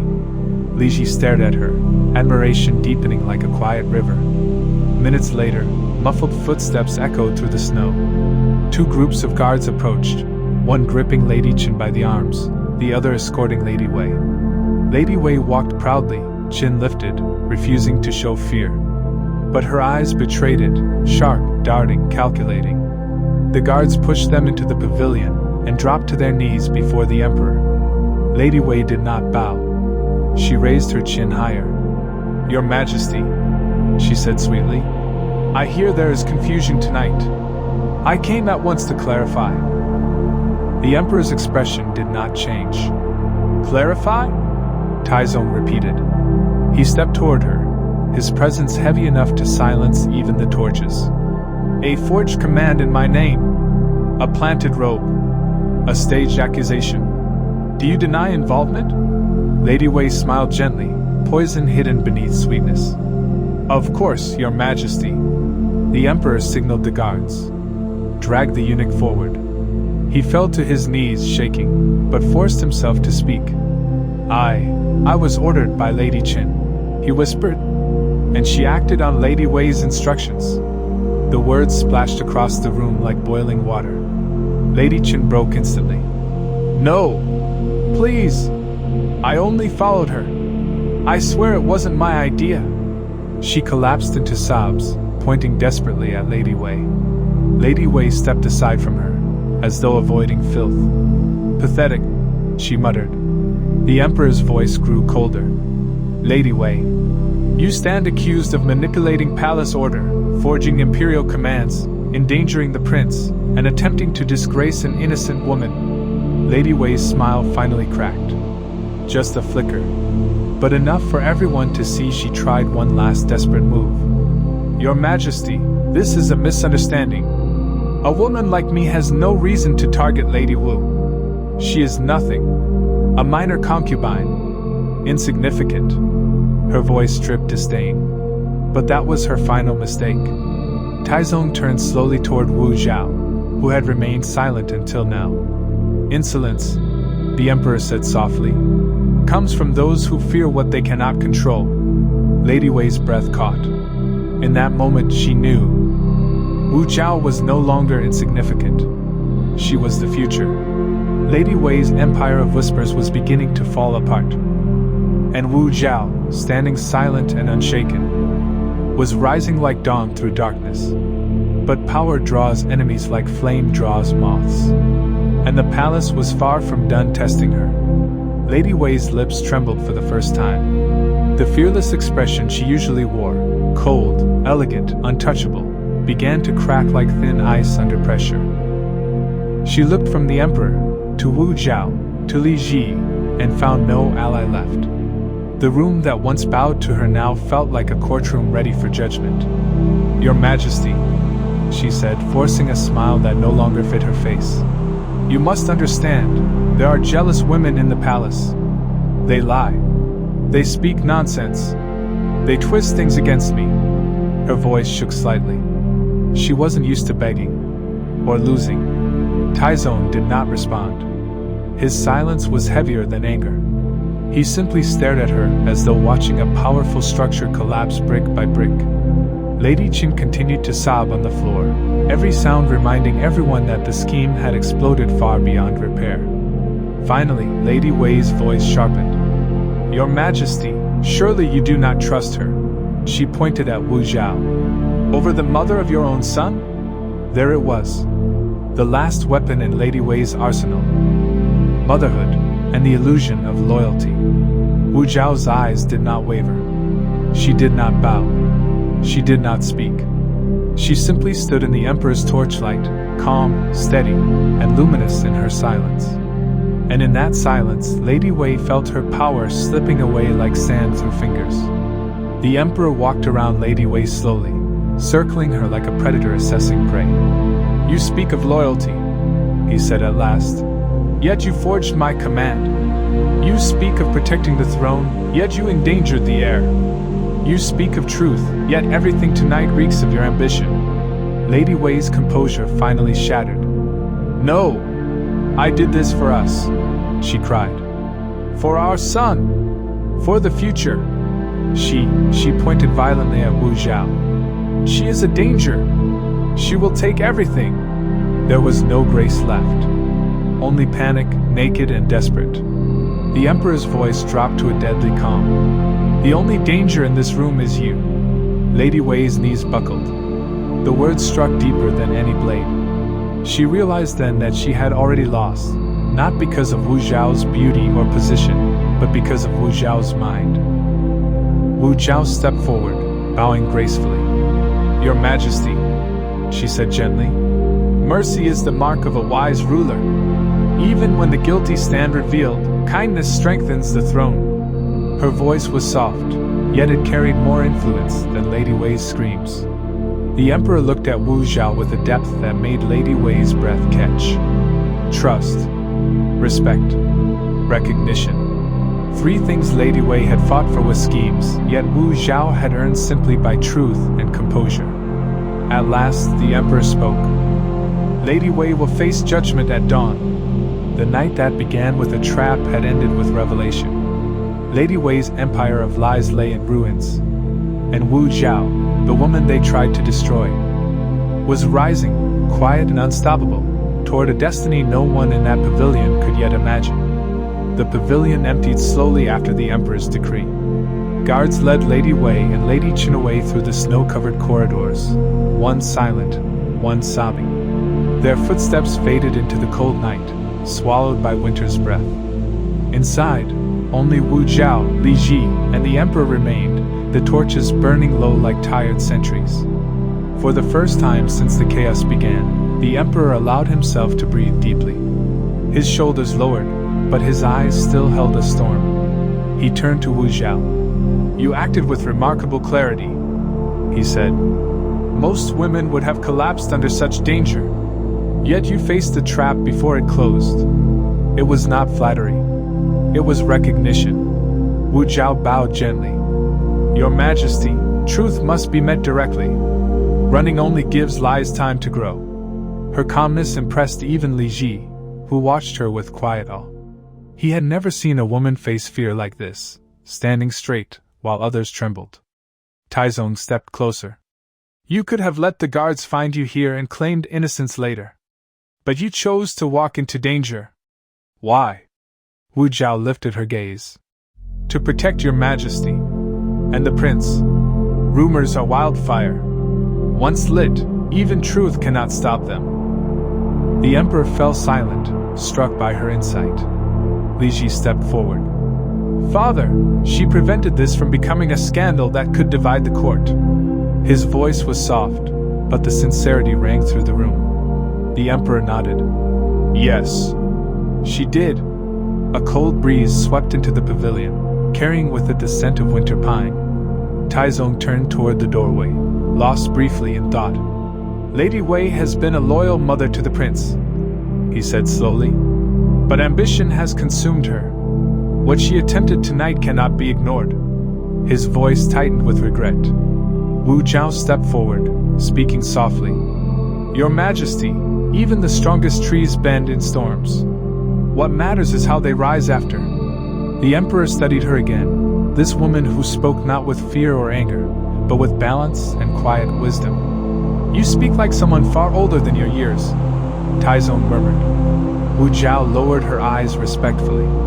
"Observation is its own form of age," she replied. Li Ji smiled.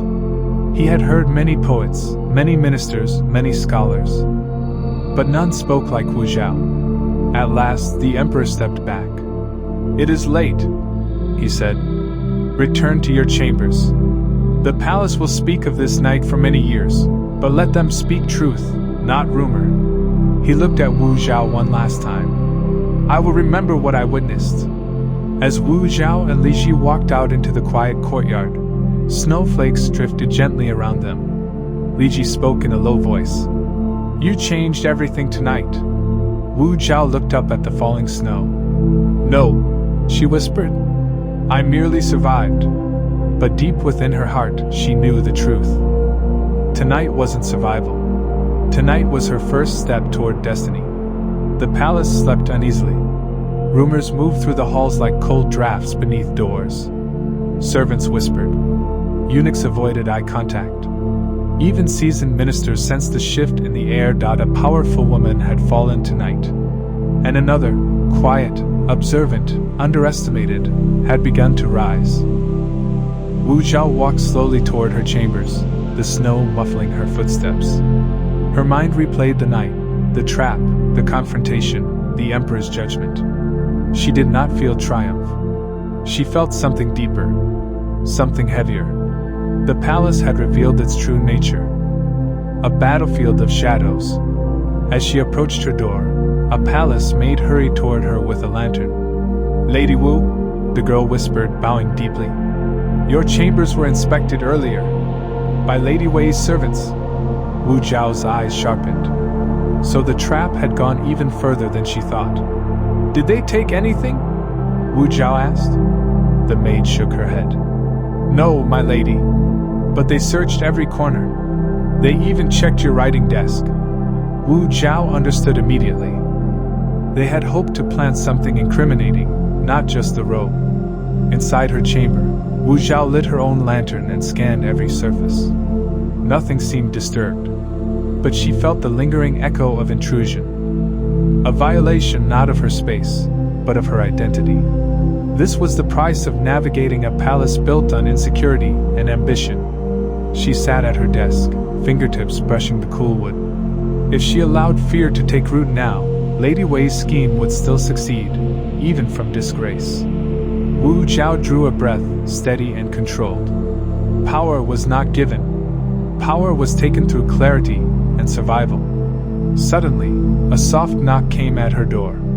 "Lady Wu," a gentle voice said. She recognized it instantly. Li Ji.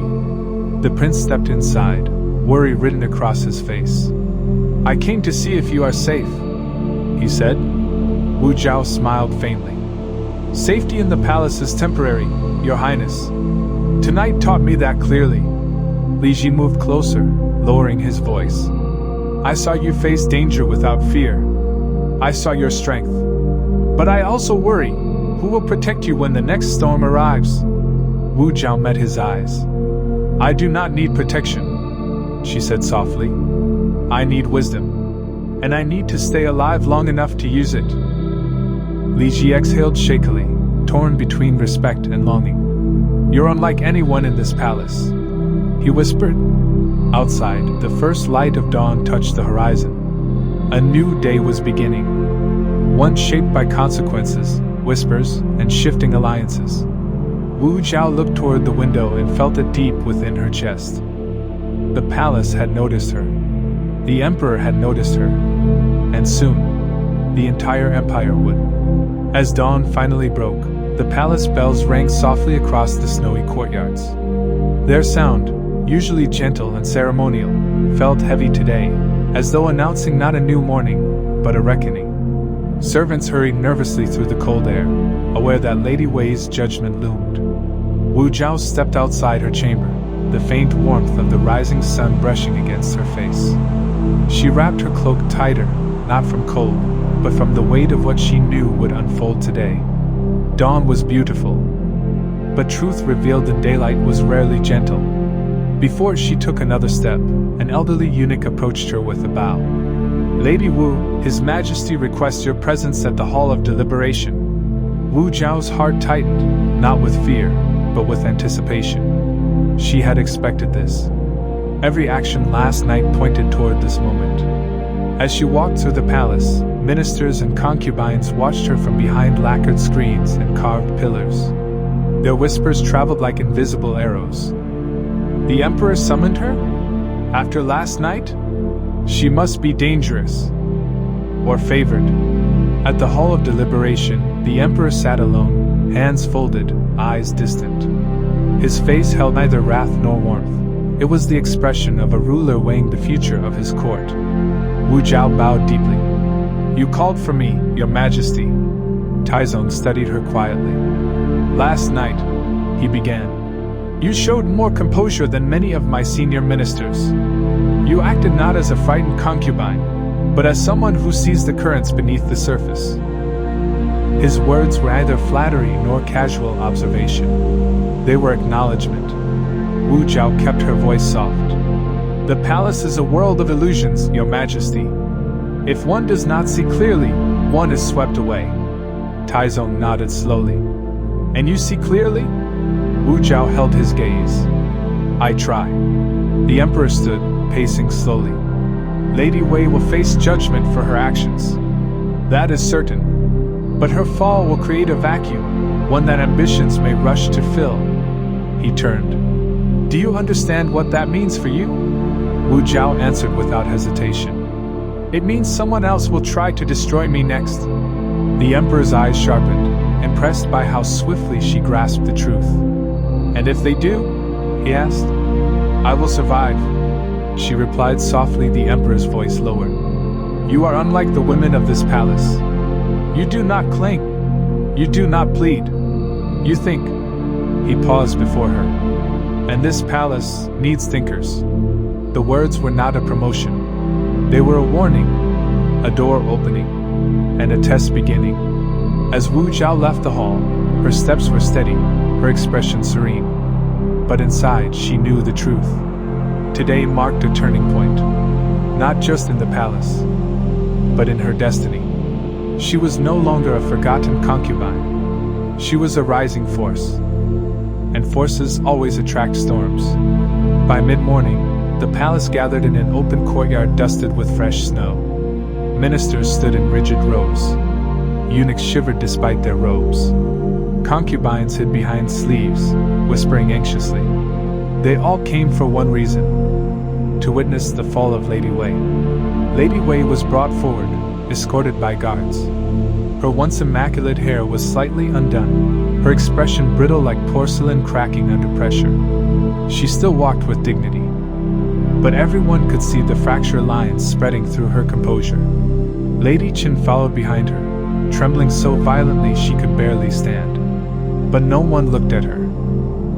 Lady Wei was the sun that once dominated the palace sky. And now, she was the eclipse collapsing. The Emperor ascended the steps before the crowd. His presence turned the courtyard silent. Even the snow seemed to fall more slowly, as if waiting for his words. Li Ji stood at his side, solemn and tense. Wu Zhao stood slightly behind the ministers, eyes calm and unreadable. Lady Wei, the Emperor declared, you were once honored as mother of the prince. You enjoyed status, privilege, and my trust. He paused, letting the silence cut deeper than any accusation. And yet you used to seek to manipulate this palace and harm the innocent. Lady Wei lifted her chin. If protecting my son is a crime, she said coldly, then I accept guilt. But the Emperor shook his head. You sought to destroy another woman not for your son, but for your vanity. The courtyard trembled with whispers. Wu Zhao watched the scene with quiet stillness. She felt no triumph, only the understanding that this moment would reshape the palace for years to come. The Emperor raised his hand, and the courtyard fell silent again. For forging my command, for endangering the prince, for sowing discord among the imperial women, Lady Wei will be stripped of her rank and exiled to the cold palace. Lady Wei's face remained still, but her eyes flickered, rage, disbelief, humiliation, all battling beneath the surface. Exiled to the cold palace was a fate worse than death. Loneliness, silence, shadows, a living burial. As guards stepped forward to escort her away, Lady Wei turned her head ever so slightly. Her gaze found Wu Zhao, and in that single moment, her mask cracked completely. Hatred, fear, and the realization that the woman she tried to eliminate was becoming the palace's future. The courtyard watched Lady Wei disappear into the shadows of the palace she once ruled. The Emperor had delivered justice, but justice created vacancies, and vacancies created opportunity. Wu Zhao felt the shift deep in her bones. This was only the beginning of her ascent. The courtyard slowly emptied after Lady Wei's exile was announced. Ministers dispersed in tight clusters of whispers. Concubines hurried away with lowered heads, terrified of being associated with the fallen favorite. But the palace itself seemed to breathe differently, as if one dominant presence had been removed, leaving an unexpected calm. Wu Zhao lingered at the edge of the courtyard, watching the last of the guards disappear with Lady Wei. Not long ago, she had been just another concubine, unnoticed, unimportant. But today, she stood as the woman who survived a conspiracy, and the entire palace knew it. Li Ji approached her quietly, his expression troubled. I never imagined my own mother would fall like this, he said softly. Wu Zhao turned toward him with calm understanding. People fall not from height, she replied. but from the weight of their own intentions. Li Ji exhaled, his breath fogging the cold morning air. I fear what this means for the future. My supporters will weaken. The court will shift. Wu Zhao placed a gentle hand on his sleeve. Storms clarify the sky, Your Highness. What remains afterward is more honest. Before he could respond, a royal attendant approached and bowed. Lady Wu, His Majesty requests your presence again. Immediately. Li Ji blinked in surprise, but Wu Zhao showed none. She bowed slightly. I will go. Wu Zhao walked through the long corridors, guards pushing open heavy doors for her as she passed. The palace had begun treating her differently. Not as a concubine, but as a presence. When she reached the emperor's private study, Taizong sat surrounded by scrolls. His expression was unreadable. Lady Wu, he began. Your actions last night and your insight this morning have revealed something unusual. He gestured for her to step closer. Wu Zhao approached, bowing gracefully. What does your majesty wish to know? Taizong studied her with eyes that seemed to pierce beyond the surface. You see people, not their masks. You read intentions, not words. How? Wu Zhao lifted her gaze slightly. Because I learned early that survival depends on observation. The emperor leaned back, fingers steepled. I cannot trust many in this palace, he admitted quietly. Men flatter me. Women fear me. Ministers hide their ambitions behind beautiful words. He looked at her for a long moment. But you speak truthfully, even when silence would benefit you. Then he made a decision, one that would shift the palace forever. From this day, Taizong declared, I appoint you to assist in matters of internal palace affairs. Your insight will guide me. It was not a title. It was influence. Real influence. The kind that grew kingdoms and shaped emperors. Wu Zhao left the emperor's study with steady steps, yet her heart beat with a truth she could no longer ignore. She was becoming essential. Not by seduction, not by favor, but by intellect. And the courage to stand where others broke. Word of the emperor's decision spread through the palace faster than winter wind. By noon, every corridor buzzed with whispers. Some whispered in fear, some in envy, some in disbelief. A low-ranking concubine had been granted influence. Real influence. The kind usually reserved for empresses or seasoned ministers. In the hall of painted clouds, higher-ranked consorts gathered, their expressions dark. This is outrageous, one spat. She'll ruin us, another whispered. But beneath their anger lived something sharper. Fear. Because they knew. Wu Zhao had survived what should have killed her. Meanwhile, Wu Zhao walked the quiet garden paths alone. Frost clung to every branch like delicate crystals, and her breath rose in soft white clouds. She needed space to think. Not about her victory, but about the danger that came with rising too quickly. Power drew attention, and attention in the palace was ablaze. Lady Wei had fallen, but her allies had not vanished. They would regroup, whisper, plot, and strike again. And now, Wu Zhao stood not in the shadows, but in the emperor's light. She sat beneath a plum tree, its first blossoms fighting through the frost. A reminder that growth often began in cold places. Her rise was not a matter of beauty or favor. It was survival sharpened into strategy. As she reflected, a familiar voice approached. Lady Wu, Li Ji said gently. The entire palace is speaking of you. Wu Zhao looked up at him with a small, knowing smile. They will speak louder when they realize I will not break. Li Ji sat beside her, lowering his voice. My father trusts you now. Truly. That is rare. Wu Zhao nodded. But trust from a ruler is never simple.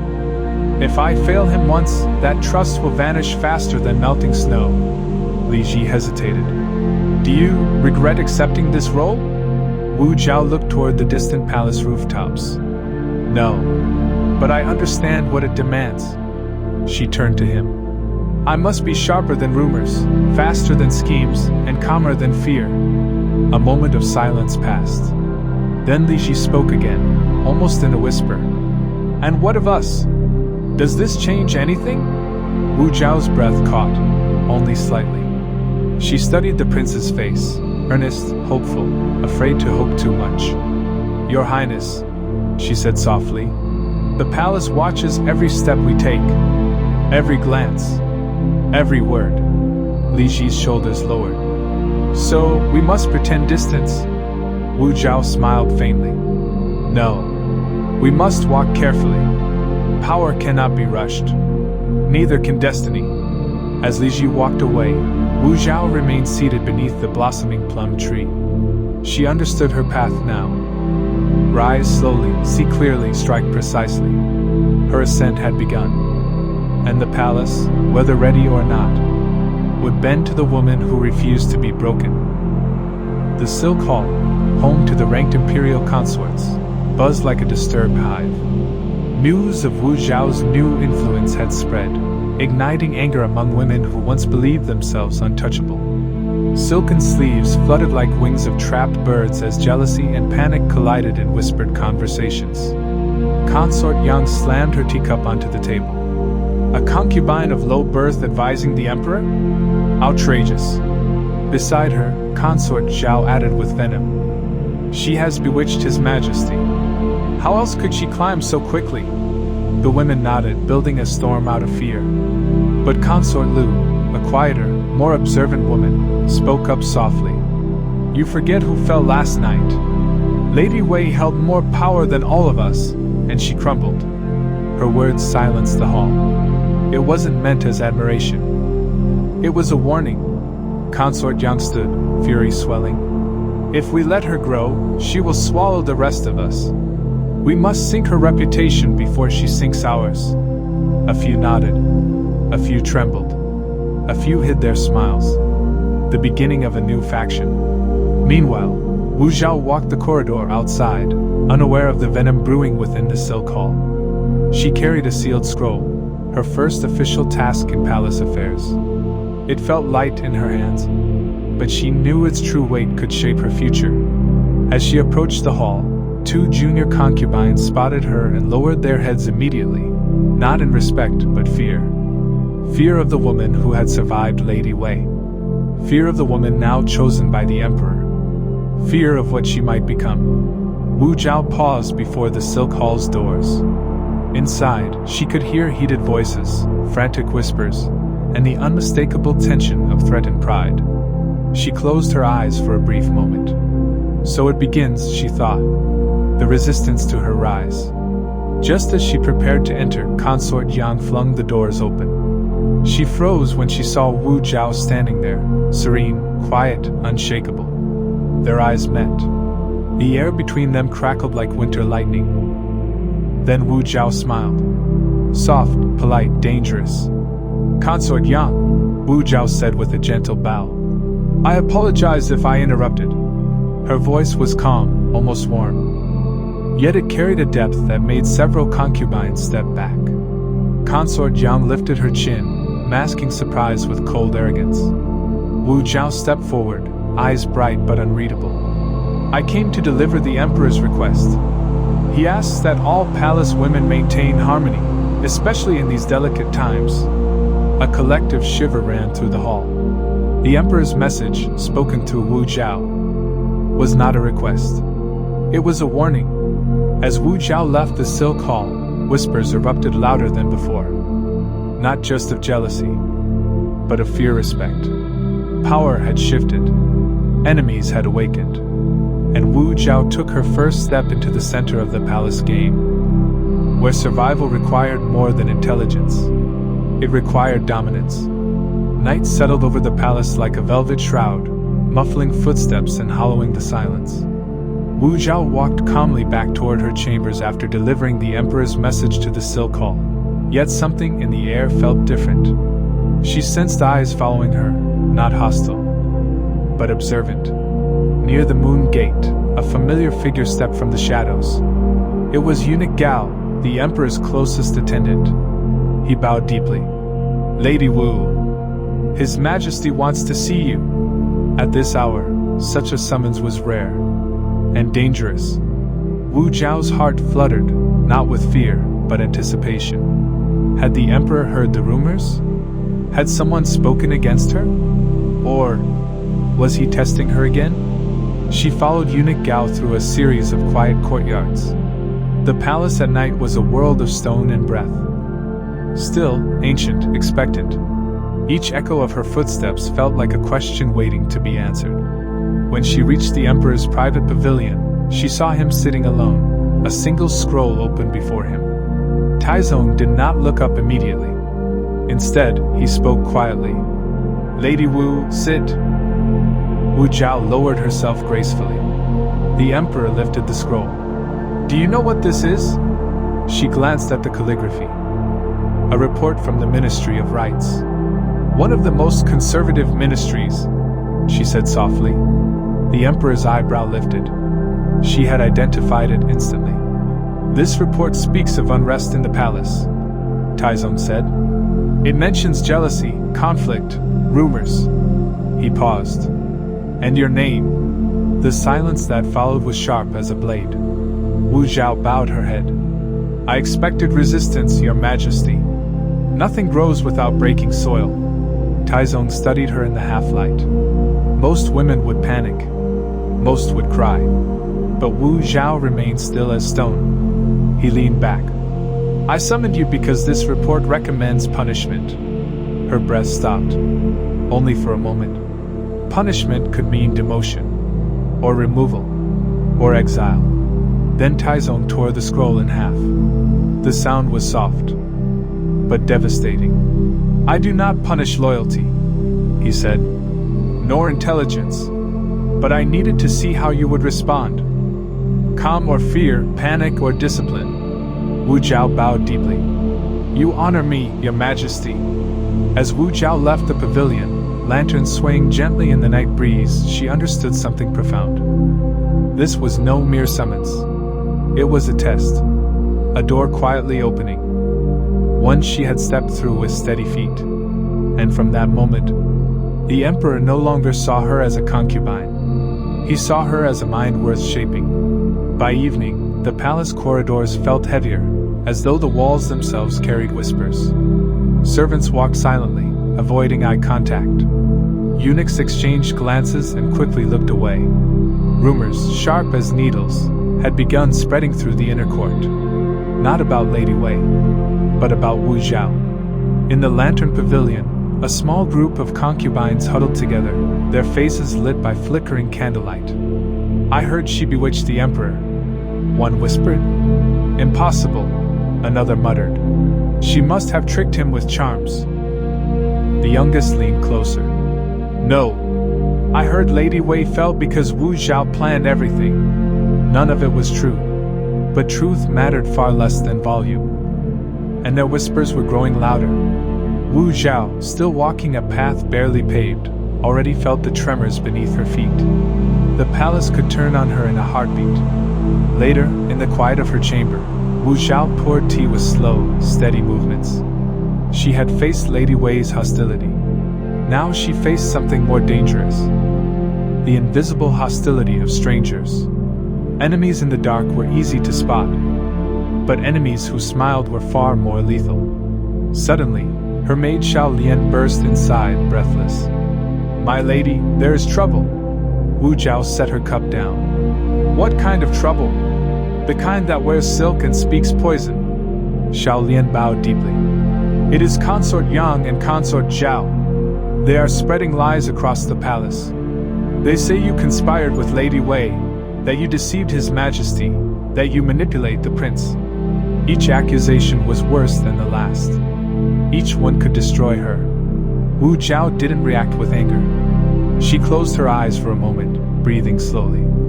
Rumors were the true currency of the palace. If she fought them directly, she would look defensive. If she ignored them, they would grow. She needed a strategy. Xiao Lian continued, voice trembling. "There is more. They say the emperor only favors you because you captivated him with witchcraft." Wu Zhao's eyes opened. A slow, controlled inhale. Accusing a woman of witchcraft was not gossip. It was a weapon. Wu Zhao stood. Prepare my cloak, she said calmly. My lady, where are you going? To the Lotus Court. The Lotus Court? That is Consort Yang's residence. Wu Zhao's voice lowered. Exactly. As she stepped into the cold night, snow drifting gently around her, Wu Zhao felt nothing but clarity. Consort Yang wanted a war of whispers. But Wu Zhao was not a woman of whispers. She was a woman of strategy. And tonight she would show the Silk Hall that her rise was not an accident, but inevitability. The palace had begun its next battle. One fought not with blades, but with words sharp enough to cut futures in half. And Wu Zhao, stepping into the heart of conflict, was prepared to shape her own fate, before others dared shape it for her. The Lotus Court glowed with warm lanterns, but the atmosphere inside was anything but warm. Laughter and chatter floated through the air, forced, anxious, brittle. When Wu Zhao approached the entrance, two maids froze, bowing instinctively though their eyes betrayed fear. Inside, Consort Yang and Consort Zhao reclined on embroidered cushions, sipping wine and whispering triumph. She rose fast. Consort Zhao chuckled. So she will fall fast. Consort Yang smirked. That's the nature of weeds. Laughter followed, sharp and cruel. Then the doors slid open without warning. Every head in the Lotus Court snapped toward the entrance. Wu Zhao stepped in, the cold night air trailing her like a silent threat. Her expression was serene, too serene for the situation. Lady Wu, Consort Yang said, forcing a smile that didn't reach her eyes. To what do we owe this unexpected visit? Wu Zhao bowed politely. I heard my name carried through your hall. I thought it polite to answer when called. Consort Zhao set down her wine cup with a soft clang. We were simply discussing palace affairs, she said, voice dripping honey. Surely you, of all people, understand how easily misunderstandings happen. Wu Zhao smiled faintly. Yes. Especially when misunderstandings are intentionally created. The room stiffened. Whispers between concubines died instantly. Wu Zhao's calmness unsettled them. She did not tremble or cower. Instead, she walked forward, each step soft but deliberate, like a blade gliding towards silk. Wu Zhao stopped directly in front of Consort Yang. You speak my name with great enthusiasm, she said softly. Would you care to say your thoughts to me instead of the shadows? Consort Yang stiffened.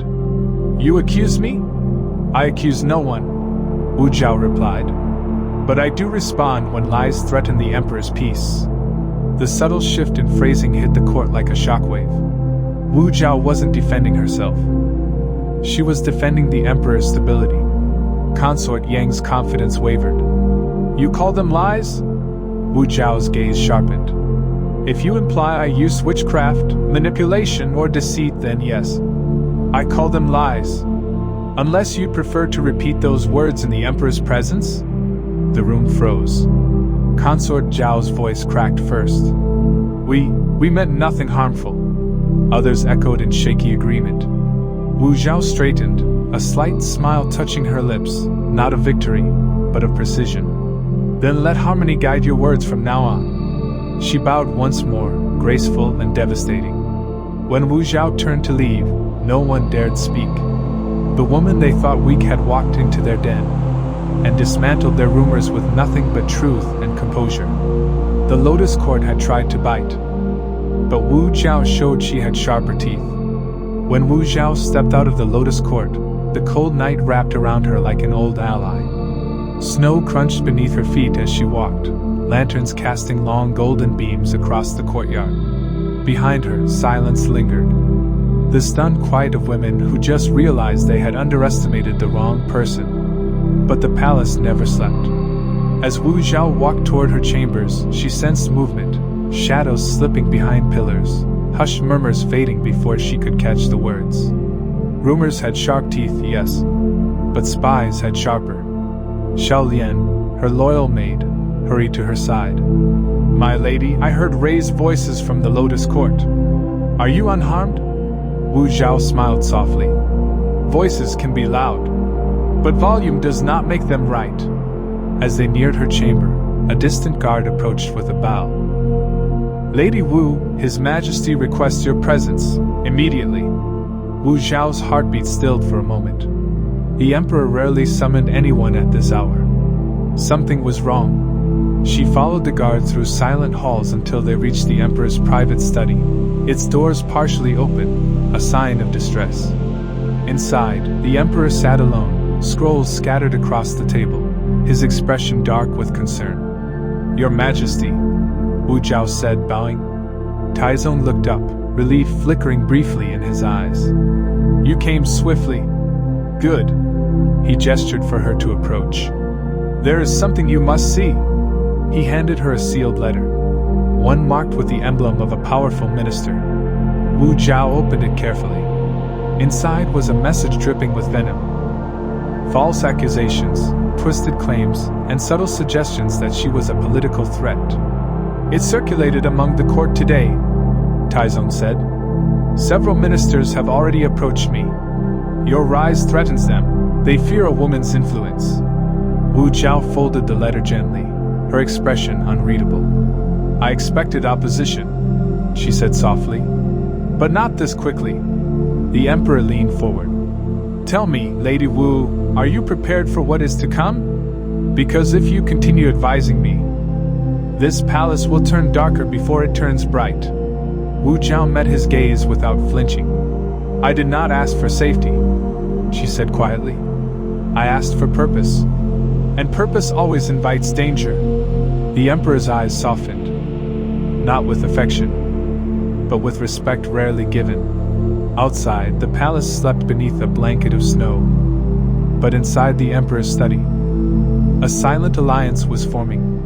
Not of love, not of manipulation, but of understanding. Together, they would face the storm. And Wu Zhao knew she was not stepping into danger. She was stepping into destiny. The Emperor's study grew quieter as the night deepened. The lantern flame flickered softly, casting shadows across the scrolls spread before Wu Zhao. She stood beside Emperor Taizong, not as a concubine tonight, but as a mind he had chosen to trust. Taizong tapped a scroll gently. "Read this," he said. Wu Zhao unrolled it slowly. It detailed tax disputes, land corruption, and the complaints of poor farmers, a problem most concubines never even knew existed. But Wu Zhao's eyes sharpened as she read. "Tell me what you see," Taizong asked. Wu Zhao examined the lines again. "I see a governor stealing wealth, and I see officials too afraid to report him." Taizong's lips curved into a faint smile. "So you understand already," she continued, her voice calm. "And I see why the people suffer. When officials grow fat, the empire grows thin." Taizong leaned back. "Most men in court do not see that. Yet you do." He wasn't praising her beauty. He was praising her mind. The Emperor stood and walked toward a large wall map of the Tang Empire. "Governance is a battlefield far more dangerous than war," he said. "On the battlefield, you see your enemy. In the court, your enemy smiles at you first." Wu Zhao stepped closer, studying the map. "You rule millions," she murmured. "Yet you trust so few." Taizong nodded slowly. "I trust loyalty, and I trust intelligence. But both are rare." He turned to her. "Lady Wu, your rise has been unusual. Many want you gone. Ministers whisper. Consorts plot. Even some eunuchs shift loyalties." Wu Zhao responded simply. "Power invites fear." Taizong walked back to his desk. "I want to teach you something tonight. Something not written in scrolls." He held out another document, this one smaller, sealed differently. "Read it." Wu Zhao obeyed. It was a list.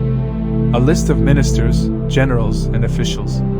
Each name marked with a small symbol. Some had circles. Some had crosses. Some had neither. Wu Zhao looked up. "What do these marks mean?" Taizong answered quietly. "The circles are men who serve the empire. The crosses are men who serve themselves. And the ones with no mark are men who can be shaped." He looked at her steadily. Learn this, and you will survive any court. Wu Zhao folded the list carefully. Tonight was more than a lesson.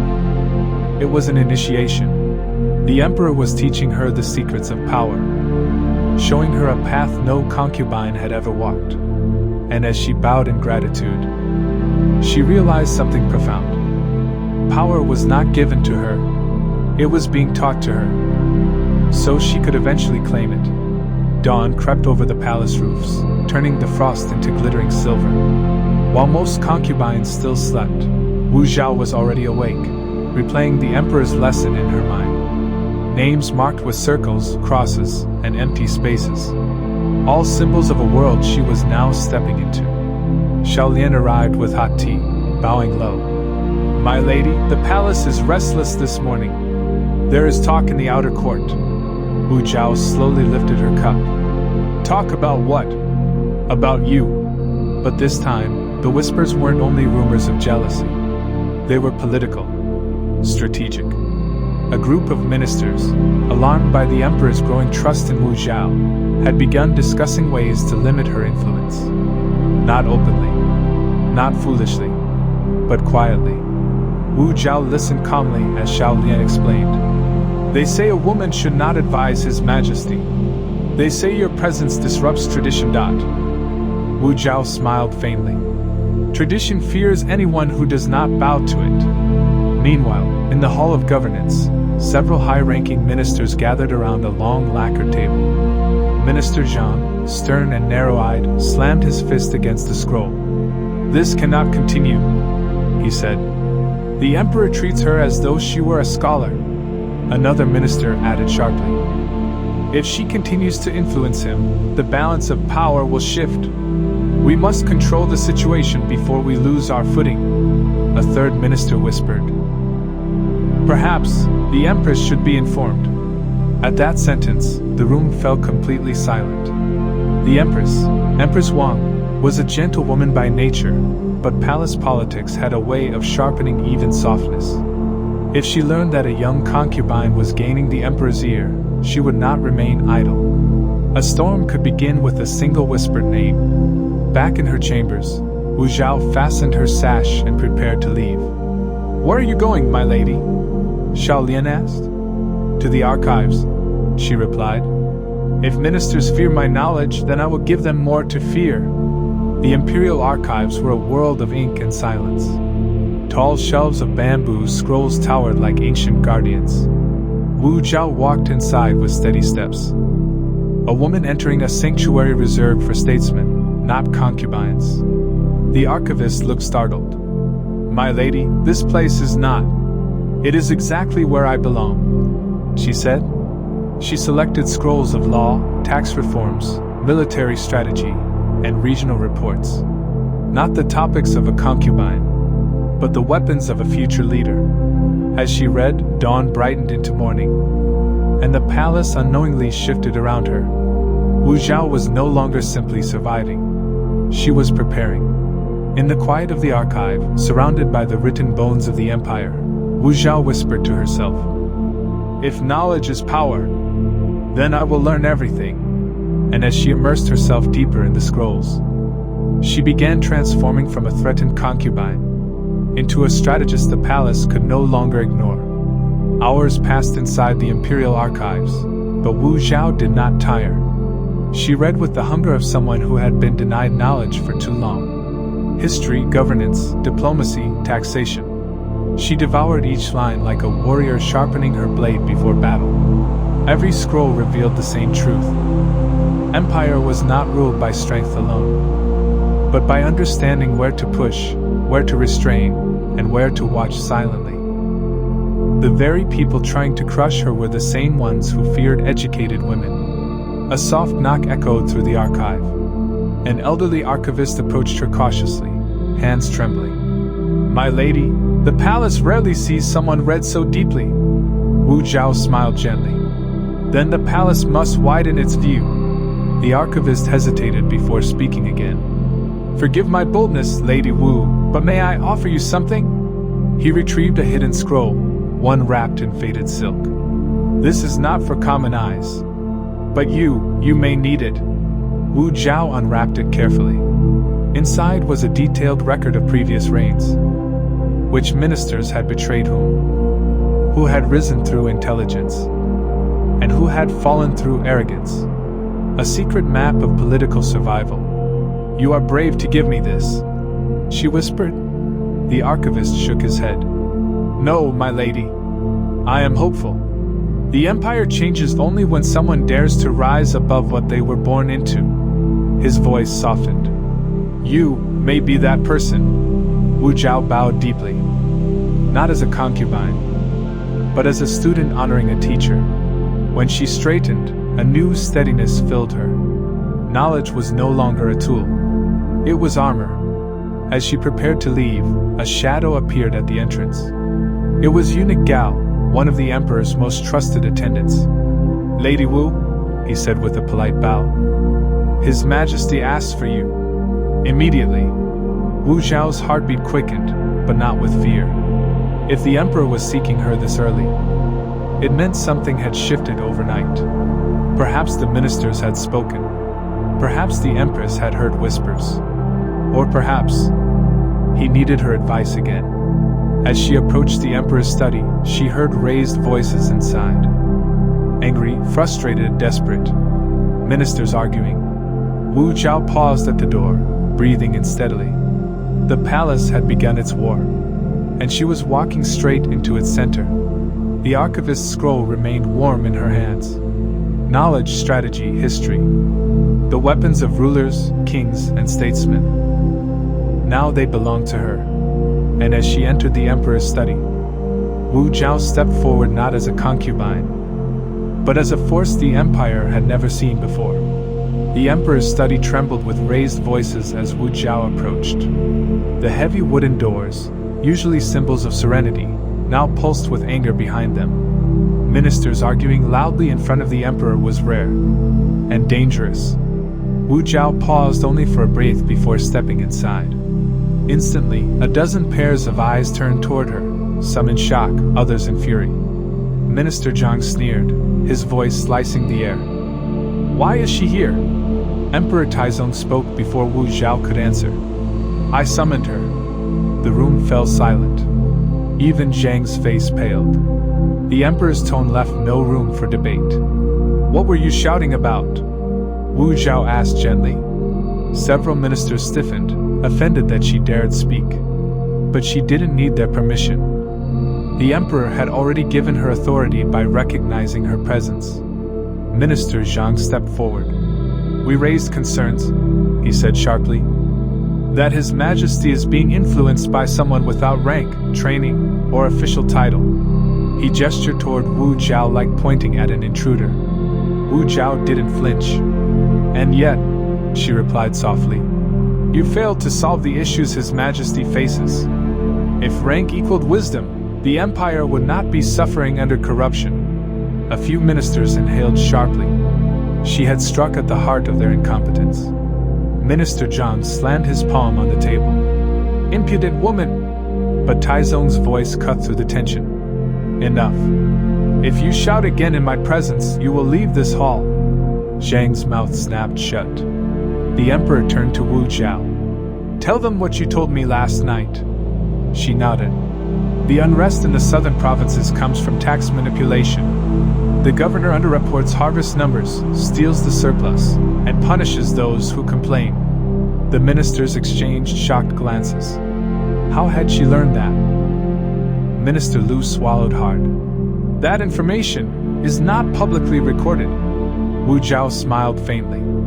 "Knowledge belongs to those who seek it, not those who wait for it to be delivered." Several ministers lowered their eyes. Ashamed or threatened, she couldn't tell. The Emperor stepped beside her. "From this day," Taizong announced, "Lady Wu will review provincial reports with me. Anyone who objects may explain their objections to the Empire, not to me." A shockwave rippled through the room. Wu Zhao bowed. "Your Majesty honors me." As Wu Zhao left the study beside the Emperor, she felt the weight of the moment settle over her like new armor. She had not just spoken in the presence of ministers. She had defeated them with knowledge they didn't possess. It was the moment the outer court realized. Wu Zhao was no longer a concubine. She was becoming a political force. The morning after Wu Zhao's stunning appearance in the emperor's study, the palace stirred like a nest of unsettled birds. Servants whispered in corners. Eunuchs exchanged knowing glances. News of what happened had reached someone it should never have reached. Empress Wang. Empress Wang sat inside the Hall of Radiant Virtue, surrounded by silk drapes and quiet attendants. A scroll lay open before her. A report delivered discreetly by ministers who feared Wu Zhao's rising influence. Her fingers tightened around the parchment. The report claimed Wu Zhao had spoken boldly in the emperor's presence, exposed corruption, and even influenced imperial decisions. None of it was exaggerated, and none of it pleased the empress. "Who is this woman?" Empress Wang murmured. "To stand where ministers tremble?" Her chief lady-in-waiting bowed deeply. "Your Majesty, she is becoming a danger." But Empress Wang was not a woman of sudden anger. She was gentle by nature, raised to be calm, dutiful, and quietly elegant. What she feared was not Wu Zhao herself, but the possibility that the emperor was slipping further away from her. Later that afternoon, she summoned Consort Yang and Consort Zhao, the same women who had once warred with Wu Zhao in the Silk Hall. They entered with forced humility, bowing low. "Rise," Empress Wang said. "I hear you know much about this Lady Wu." The two consorts exchanged a glance, then spoke with rehearsed sorrow. "She manipulates His Majesty," Consort Yang whispered. "She pretends to be wise, but she hides ambition," Consort Zhao added. Their words flowed like poison. Smooth, practiced, deadly. Empress Wang listened silently. Not all their words were lies, but all were designed to provoke her. "Do you suggest," she asked quietly, "that she threatens the balance of the inner palace?" Consort Yang lowered her gaze. "We fear she threatens your Majesty." The Empress closed her eyes. She remembered the early years. Taizong standing beside her, trusting her, respecting her. Now, he summoned another woman for counsel. It wasn't jealousy that filled her. It was fear of irrelevance. Finally, she spoke, her voice quiet but resolute. "Very well. If Lady Wu rises, I must see her with my own eyes." She stood, her silk robes cascading like water. "Prepare an invitation. I will speak to her myself." Consort Yang and Consort Zhao exchanged triumphant smiles. Hidden behind lowered heads, the stage was shifting. Wu Zhao had captured the emperor's attention. Now she had captured the empress's. And in the palace, an audience with the empress could be a blessing or a trap. But Wu Zhao was ready. She had walked through storms. Now she would walk into the eye of power itself. A palace maid rushed through the corridors carrying a rolled silk scroll sealed with emerald wax, the emblem of Empress Wang. She approached Wu Zhao's chamber with trembling steps. To carry a message from the empress was an honor, but delivering it to Wu Zhao felt like walking toward a brewing storm. Wu Zhao was sipping tea when the maid knelt before her. "My lady," she whispered, "Her Majesty requests your presence in the Hall of Radiant Virtue." Xiao Lian gasped softly. The invitation of an empress was never simple, and never safe. Wu Zhao accepted the scroll without hesitation. The seal broke with a soft crack. Inside, the message was brief and elegant. "The Empress wishes to meet Lady Wu at sunset." No emotion. No explanation. Just a summons heavy with unspoken meaning. Xiao Lian stepped closer, voice trembling. "My lady, this could be a trap. The Empress is gentle, yes, but her power is not." Wu Zhao smiled lightly. "Power is never gentle." She rose. "And neither am I when necessary." As the sun began to fall, Wu Zhao dressed in deep crimson silk, bold but respectful, elegant but not ostentatious. She chose no heavy jewelry. Let them see her mind before her ornaments. The walk to the Hall of Radiant Virtue felt longer than usual. Each courtyard seemed unnaturally silent. Attendants paused their movements to watch her pass.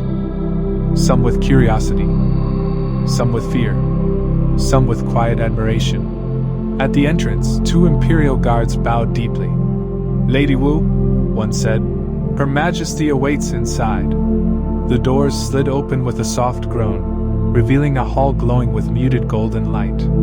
And at its center sat Empress Wang. Wu Zhao approached, bowing with perfect respect. "Your Majesty." Empress Wang studied her with an unreadable expression. One part curiosity, one part caution, one part wounded pride. "Rise," the Empress said softly. "You have been the subject of many conversations in the palace." Wu Zhao lifted her head, eyes calm. "I am aware." A flicker crossed the Empress's face.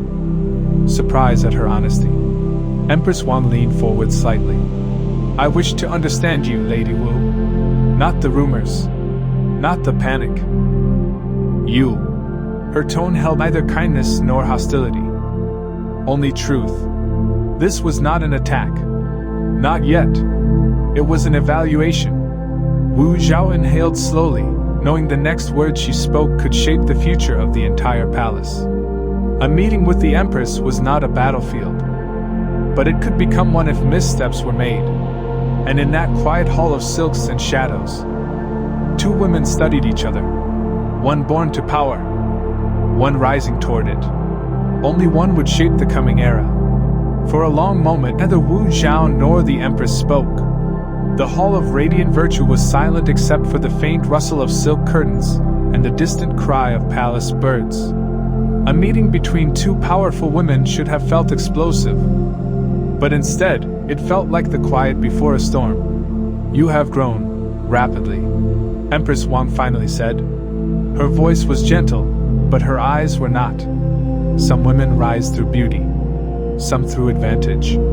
But you," she tilted her head, "you rise through intellect.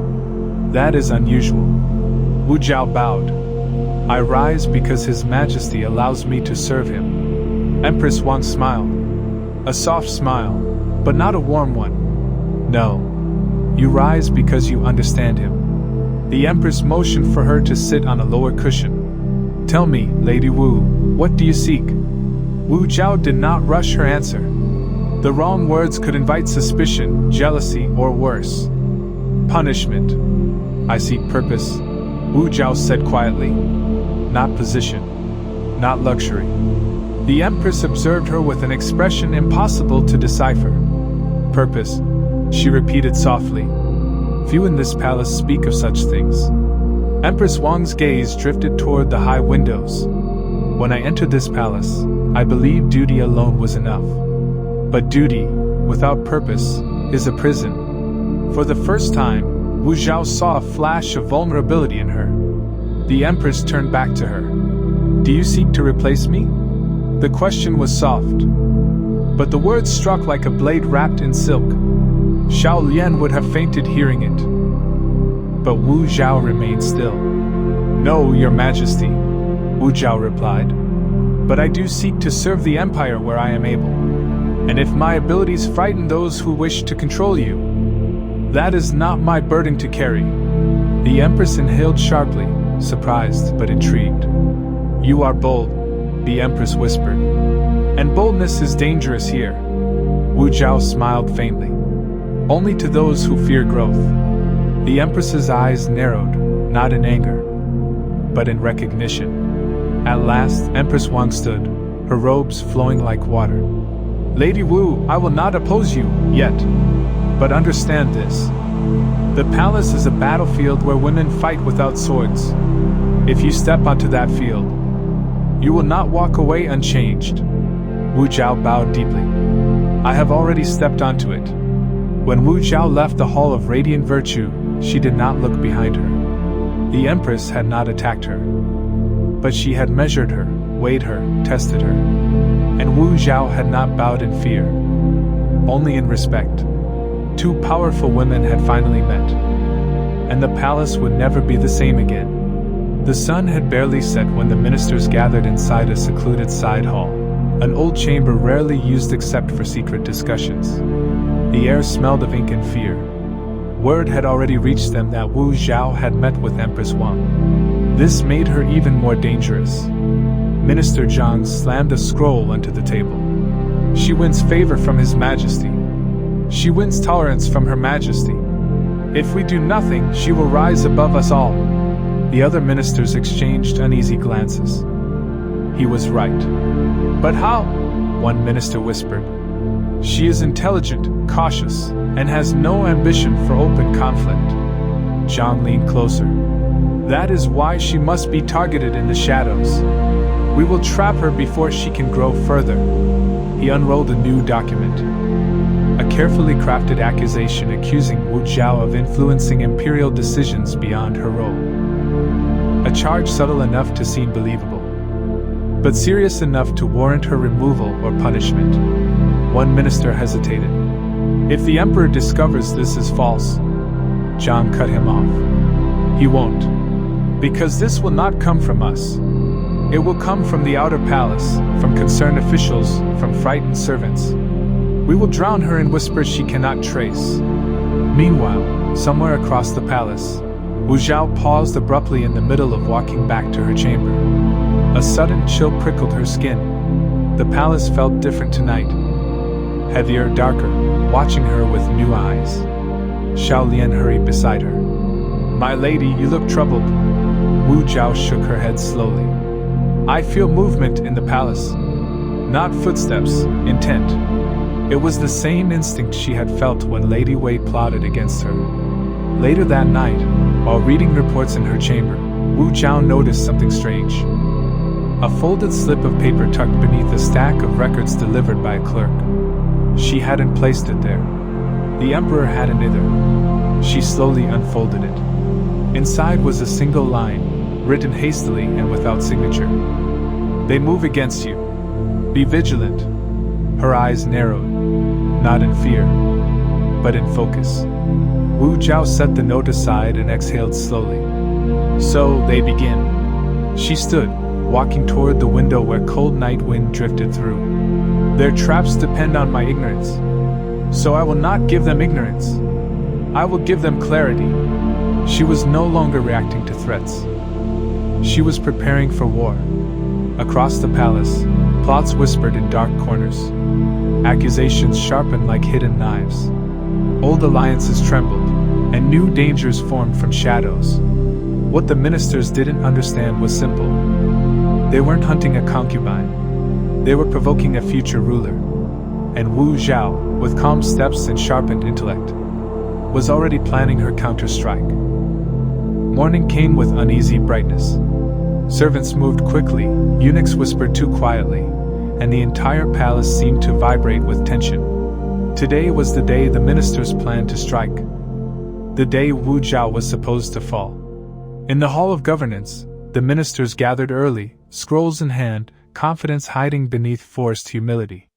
Their forged accusations lay sealed on the emperor's desk, waiting to be presented. Minister Zhang smirked. She will not walk out unscathed. But before the emperor arrived, the doors opened quietly. And Wu Zhao entered. Alone. Unafraid. The ministers stiffened, their confidence flickering like weak candle flames. Wu Zhao bowed respectfully. Gentlemen, she said softly, I see you have gathered early. How diligent. Her eyes drifted to the sealed accusations. So organized. Minister Zhang's heart skipped. How did she know? Lady Wu, Minister Zhang said sharply. This is a matter of state affairs, not appropriate for your involvement. Wu Zhao replied gently.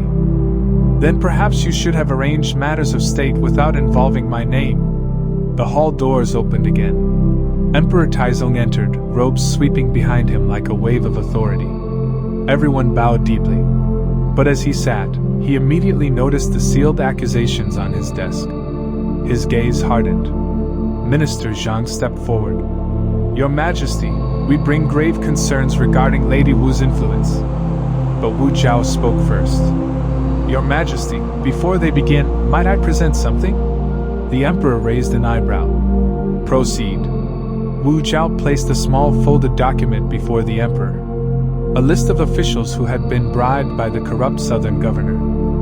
the very governor whose crimes Wu Zhao had exposed. She had gathered evidence quietly, preparing for this moment. Taizong unfolded it slowly. Names, dates, amounts, locations. Every detail written with meticulous clarity. Minister Zhang's face drained of color. Some of the names were in his faction. Wu Zhao spoke calmly. Your Majesty, before accusations are raised against me, I believe it is only fair that the court examines who truly harms the empire. Her voice remained soft, but her words shattered the minister's trap. Silence swallowed the hall. The emperor looked up, eyes blazing, not at Wu Zhao, but at the ministers who had lied to him. In one stroke, she had dismantled their scheme and exposed their corruption. The trap had indeed sprung, but it had caught the hunters, not the prey. And as the hall trembled under the emperor's rising anger, Wu Zhao stood serene. She was no longer defending her position. She was claiming it. The hall of governance fell silent. A silence so deep it felt carved out of stone. The emperor held Wu Zhao's evidence in one hand and the minister's forged accusations in the other. One set of scrolls was sharp with truth, the other soaked in fear and lies. Finally, Taizong dropped the minister's accusations on the floor. The scrolls unraveled, spilling empty, meaningless ink across the polished tiles. Falsehoods, he said quietly. The words struck harder than any shouted decree. Minister Zhang fell to his knees. Your Majesty, we acted only out of concern. Concern? Taizong's voice cut like winter wind. You act against the empire while pretending to serve it. You sought to destroy a loyal woman with lies. Wu Zhao stood still. She did not gloat. She did not smile. She watched calmly as the emperor judged men who once ruled the palace with arrogance. Men who now trembled before a woman they sought to destroy. Guards, Taizong commanded. Remove Zhang and the others who supported this scheme. Let corruption leave my sight today. Heavy doors opened. Footsteps echoed. Reputation turned to dust. When the hall emptied, only Wu Zhao and the emperor remained. Taizong turned to her slowly. You warned me. You advised me. And you proved what no minister dared to uncover. His voice softened. I owe you more than gratitude. Wu Zhao bowed deeply. I serve because I believe the empire needs truth. Taizong studied her for a long moment. You have a mind sharper than my generals, and a heart steadier than my ministers. He stepped closer. From this day forward, you will no longer be considered simply a concubine. You will be my advisor, my counselor. His voice echoed like destiny rolling across mountains. You will attend council discussions. He continued. You will review provincial matters with me. You will have access to archives, reports, and state records. This was unprecedented. A woman had never been given such authority. Until now. Wu Zhao lifted her gaze. In the emperor's eyes, she saw trust. In the empty hall, she felt the breath of history stirring. She knew this moment was only the beginning. She had not reached her destiny. She had merely opened the first gate. Wu Zhao walked out of the hall of governance with quiet steps. But every stone beneath her felt transformed. She had defeated powerful ministers, earned the emperor's respect, and stepped into a role no woman before her had ever held. The palace had tested her with fire. She walked through it unburned. And though she was not yet empress, not yet ruler, not yet the legendary figure history would fear and admire, the path had begun. The world was shifting, and Wu Zhao was rising, not as a concubine, not as a pawn, but as the future emperor of China.